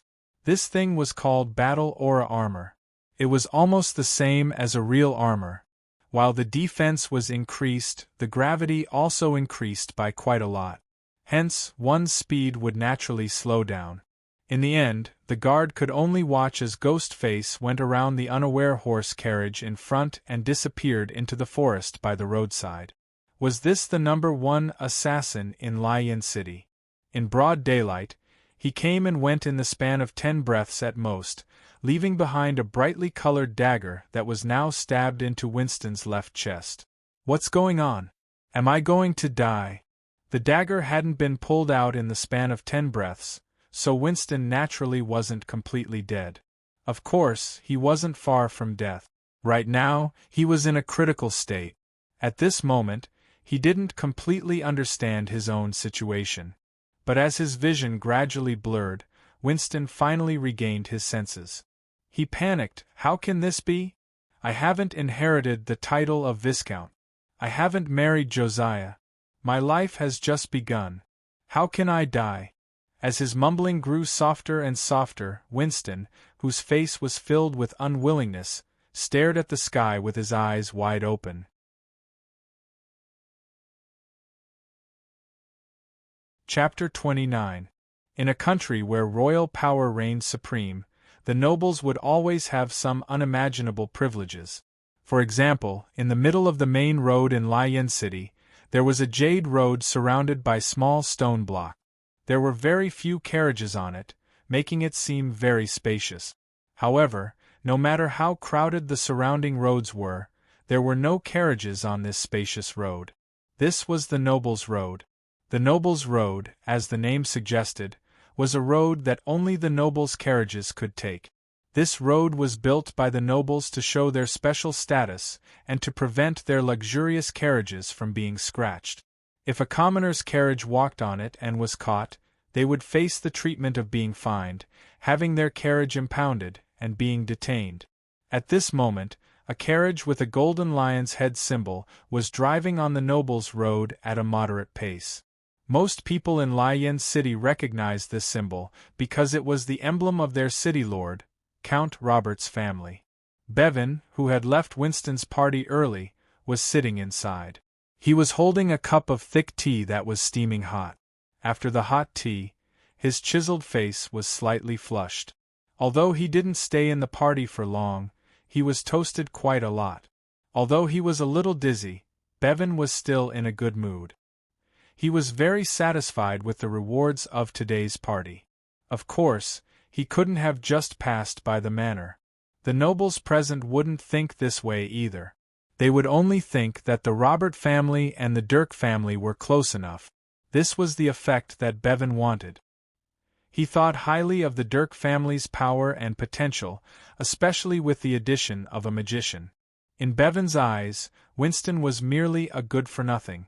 But now, this good-for-nothing had good luck. There was a high possibility that he would marry a magician. In that case, this good-for-nothing would be of use. So today, he used Winston as a breakthrough point to express his goodwill to the Dirk family. The Dirk family naturally wouldn't reject the olive branch thrown by the city lord's second son. This was a win-win situation. I'm one step closer to success. Bevan sipped his tea and thought contentedly. There were no secrets between the nobles. Those young nobles who were enjoying themselves all knew about the expansion of the pier. How could Bevan not know? In fact, he was one of the earliest people in Lion City to know about this. He clearly remembered that afternoon when his father, old Count Robert, called him to his study and handed him the documents regarding the expansion of the docks. He patted him on the shoulder and said, "You've done well these past few years and have achieved a lot. You're much better than that useless brother of yours. But if you want to be the city lord, this bit of capital is not enough. I'm about to step down from my position, so I only have the right to suggest the next mayor. The deciding factor is still the votes of all the nobles in Lion City. You don't have enough capital, but expanding the wharf is an opportunity. I have already spoken to the elders in the family. If you can achieve success in this field, you will be able to bring benefits and glory to the Robert family. The clan will fully support you to ascend to the position of the city lord." Baywin was in his 30s this year and had a strong desire to seize power.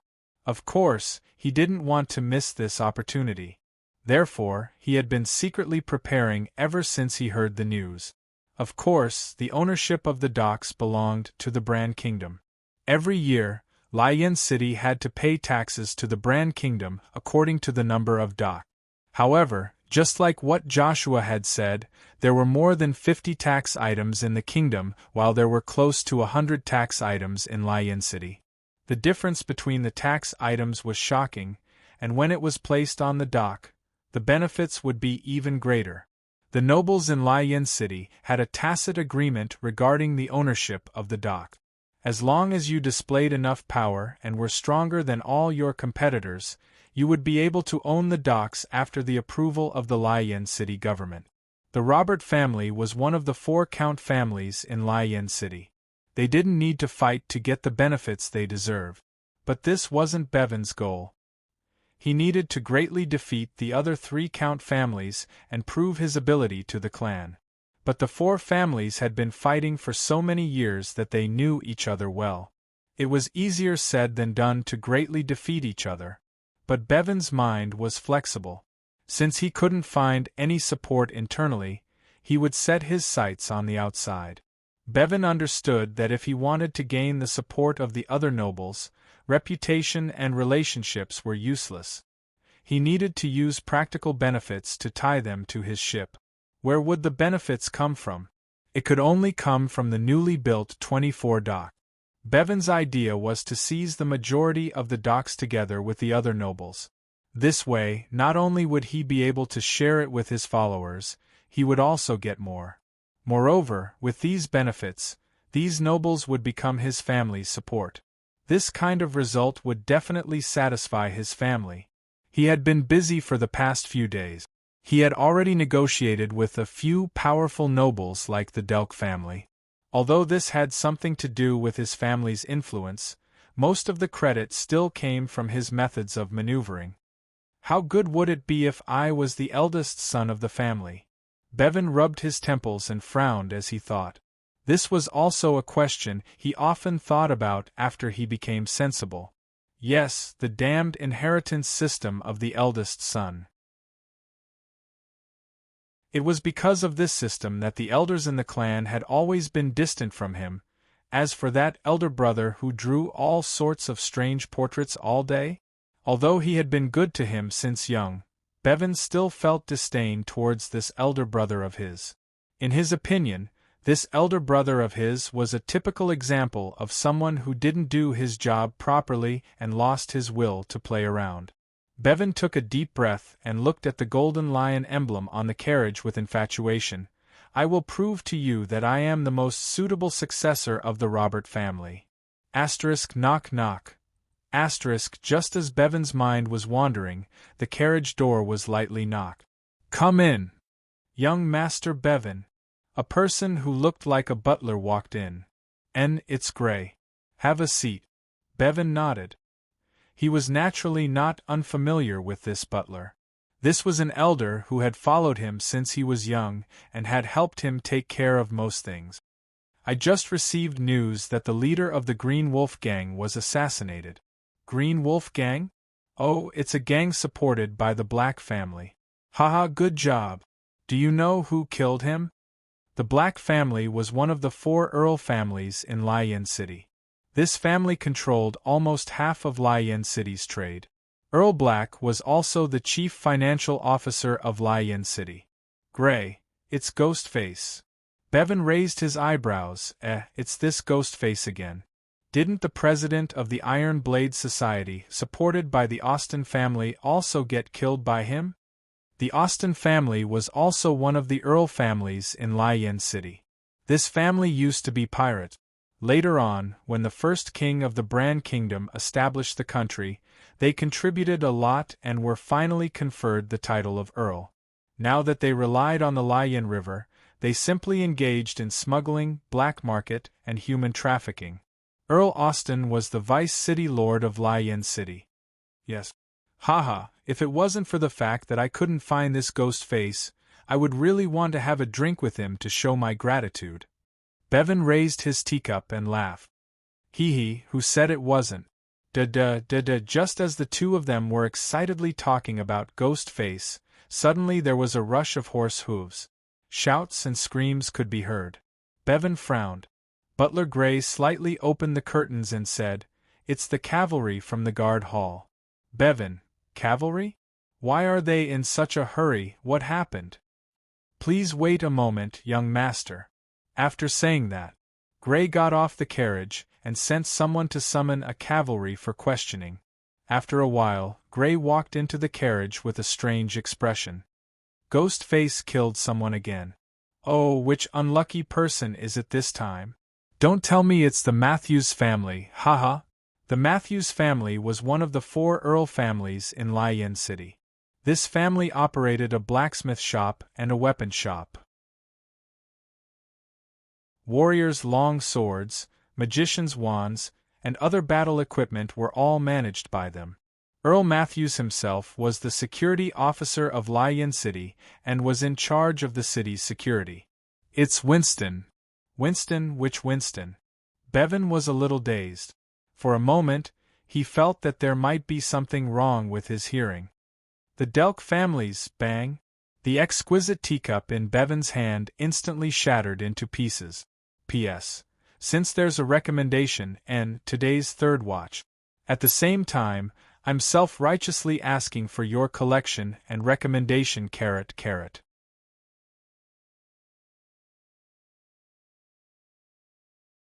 Chapter 30. The news of Winston's assassination quickly spread throughout the aristocratic circle. Although the aristocrats weren't as furious as Bevan, they were still astonished. One must know that aristocratic descendants were rarely assassinated. Caesar Continent didn't implement family planning. For the sake of prosperity, aristocratic families were very passionate about reproduction. Hence, even if it was an enemy, they wouldn't use such a method that wasn't fatal but could easily lead to endless revenge. The aristocrats could imagine the Dirk family's crazy revenge. The identity of the assassin had been confirmed to be Ghostface.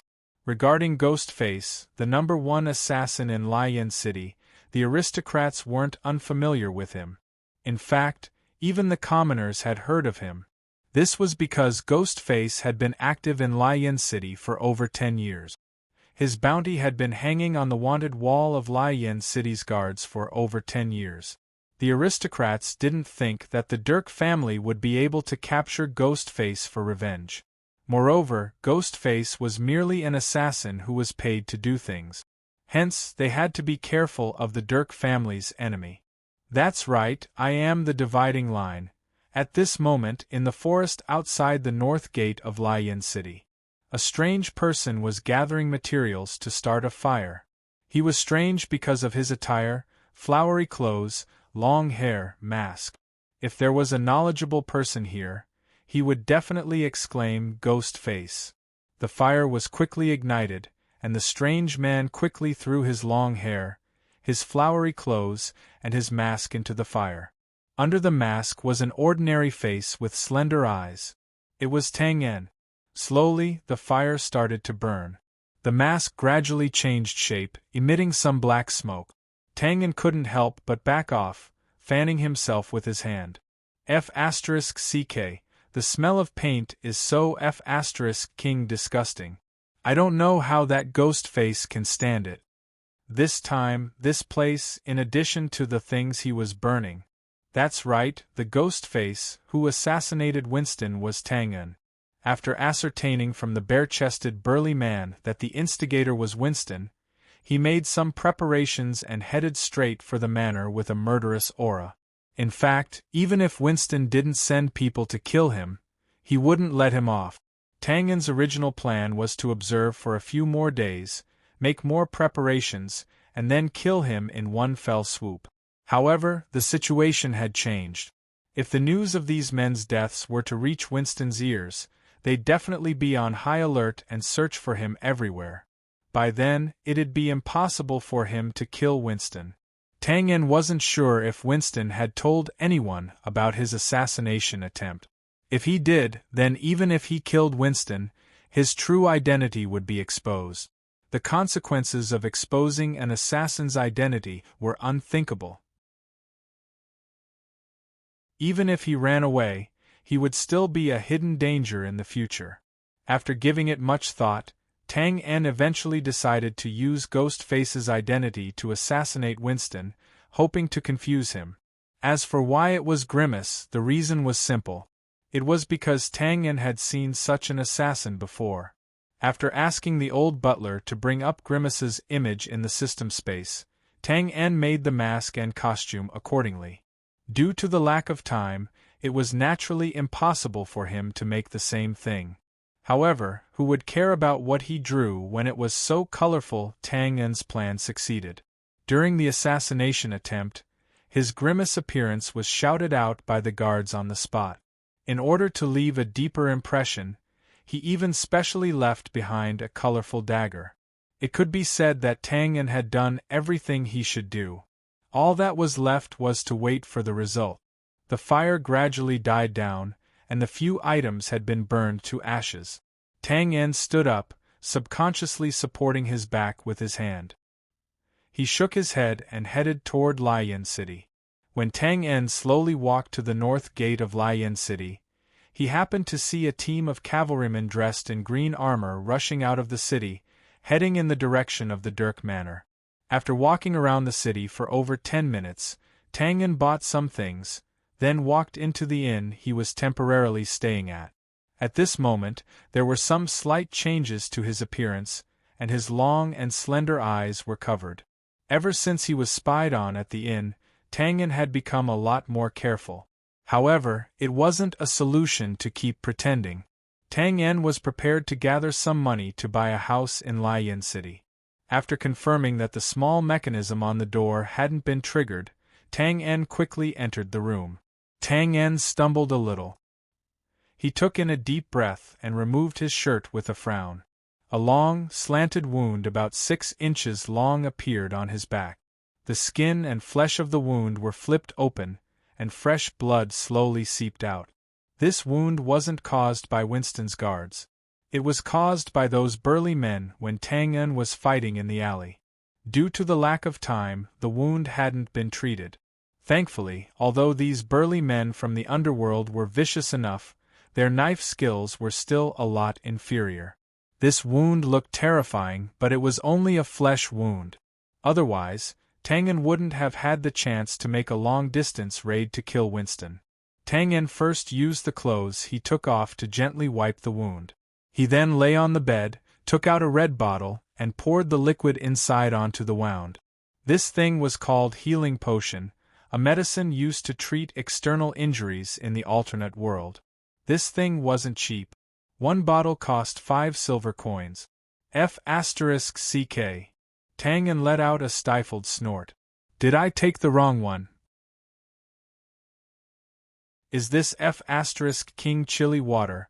After the potion came into contact with the wound, Tang En felt a scorching sensation on his back, as if it was burning. Thankfully, Tang En had gotten used to level 1 pain in the system space. If it was in the past, Tang En would probably be howling in agony.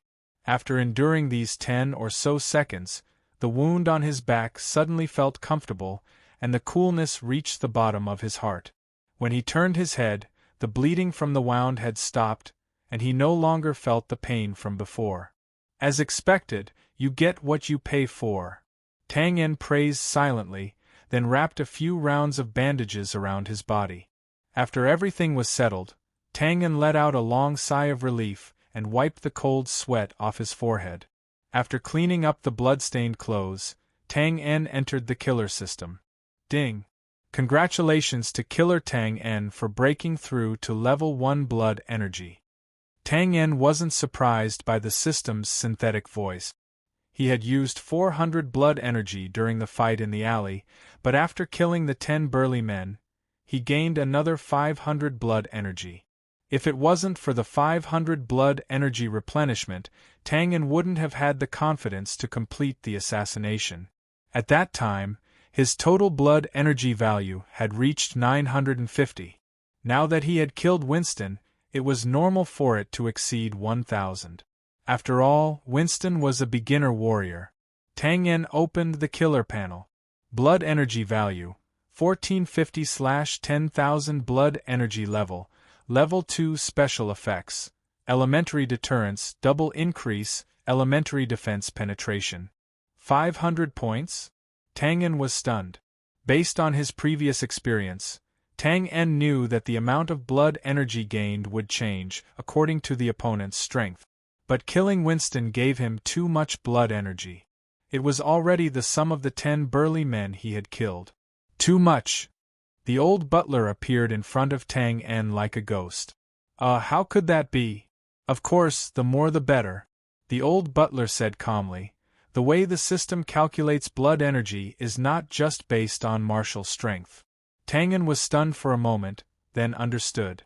Yes, if it was based on martial strength, wouldn't the blood energy gained from assassinating an old king be less than that of a hooligan? Old butler, do you think my identity will be exposed this time? There isn't enough information to analyze. My suggestion is to temporarily change your appearance and not come into contact with people you know as Tang En. After a pause, the old butler continued, in the following period of time, you can learn new skills and continue to read books to supplement the system's information. Skills? Tang En's heart skipped a beat. He pulled open the skill tree on the assassin interface.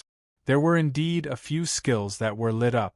This meant that they had reached the standard and could be learned. After tasting the sweetness of the rapid increase, Tang En was looking forward to the prowess of the skills he was about to learn.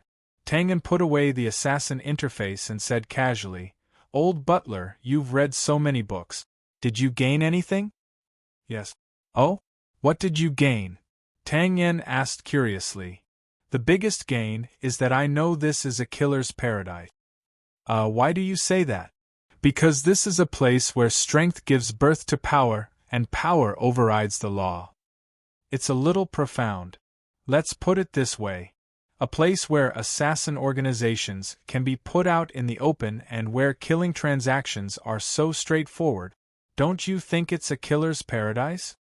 If you put it this way, it's really. Tang En thought of the bandits' union and couldn't help but nod. P.S. The 3rd chapter is about 9:30 tonight. Of course, it could be earlier. Raccoon's character is guaranteed. There's a recommendation.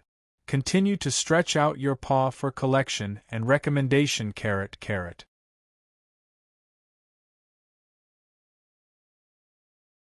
Chapter 31. The next morning, as soon as Tang En opened his eyes and got up, his whole body crackled like beans being fried. F***ck. Tang En held his back and grimaced. Is this the bone shrinking skill? I almost lost half my life. As Tang En's blood and chi had reached the requirements to learn some skills, he was excited to learn skills last night. After looking at it from top to bottom, he decided to learn the bone shrinking skill first. Tang En still remembered that the old butler had demonstrated the effect of the bone shrinking skill to him. Ka ka ka. The old butler, who was about 6 feet tall, turned into a child in an instant, just like Transformers. It was really magical.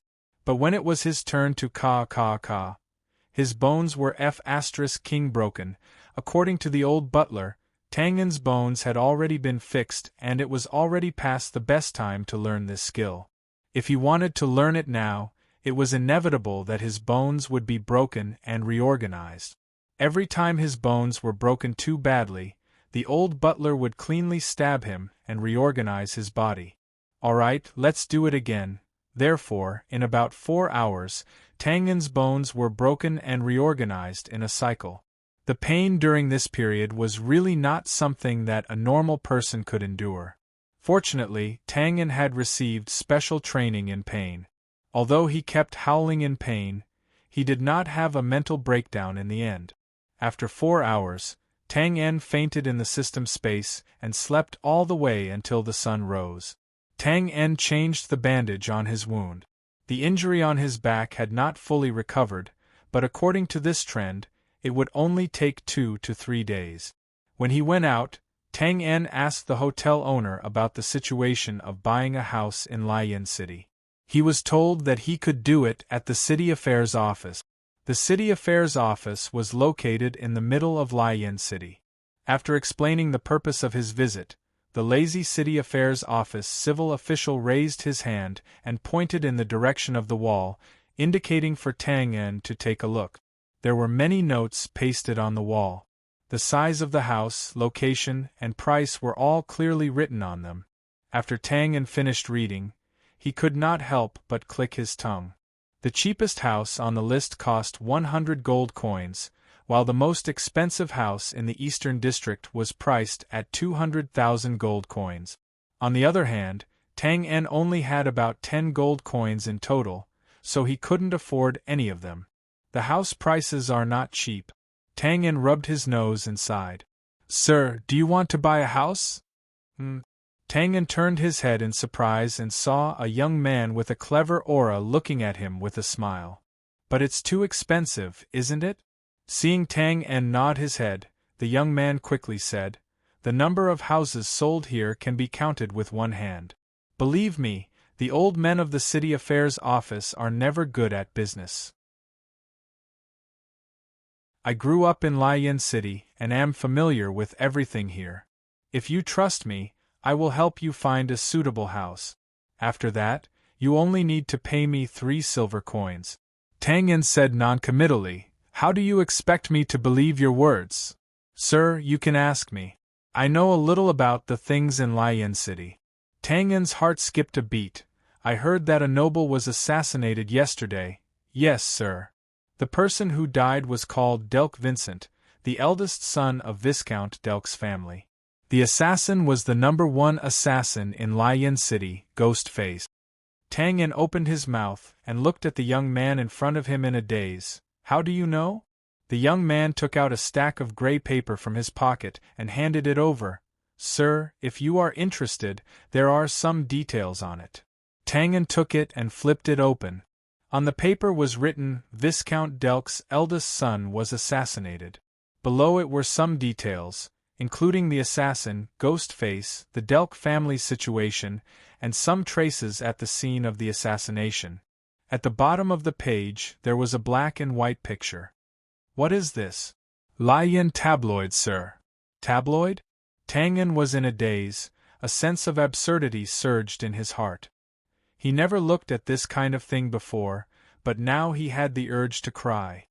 Sir, how is it, have you decided to use me? All right, I'll use you. Tang En calmed down and pointed at the tabloid, but you have to tell me first, where can I buy this? Of course, no problem. The young man looked very excited and quickly said, Every morning, it's sold at the docks and the East District. The price is 10 copper coins, so normally only the nobles in the East District and the merchants at the docks would buy it. After a pause, the young man raised his head and proudly said, The content on this is mainly about the business situation of various places and the things in the city. I would rather starve every day to buy it. I know that this information will bring me wealth one day.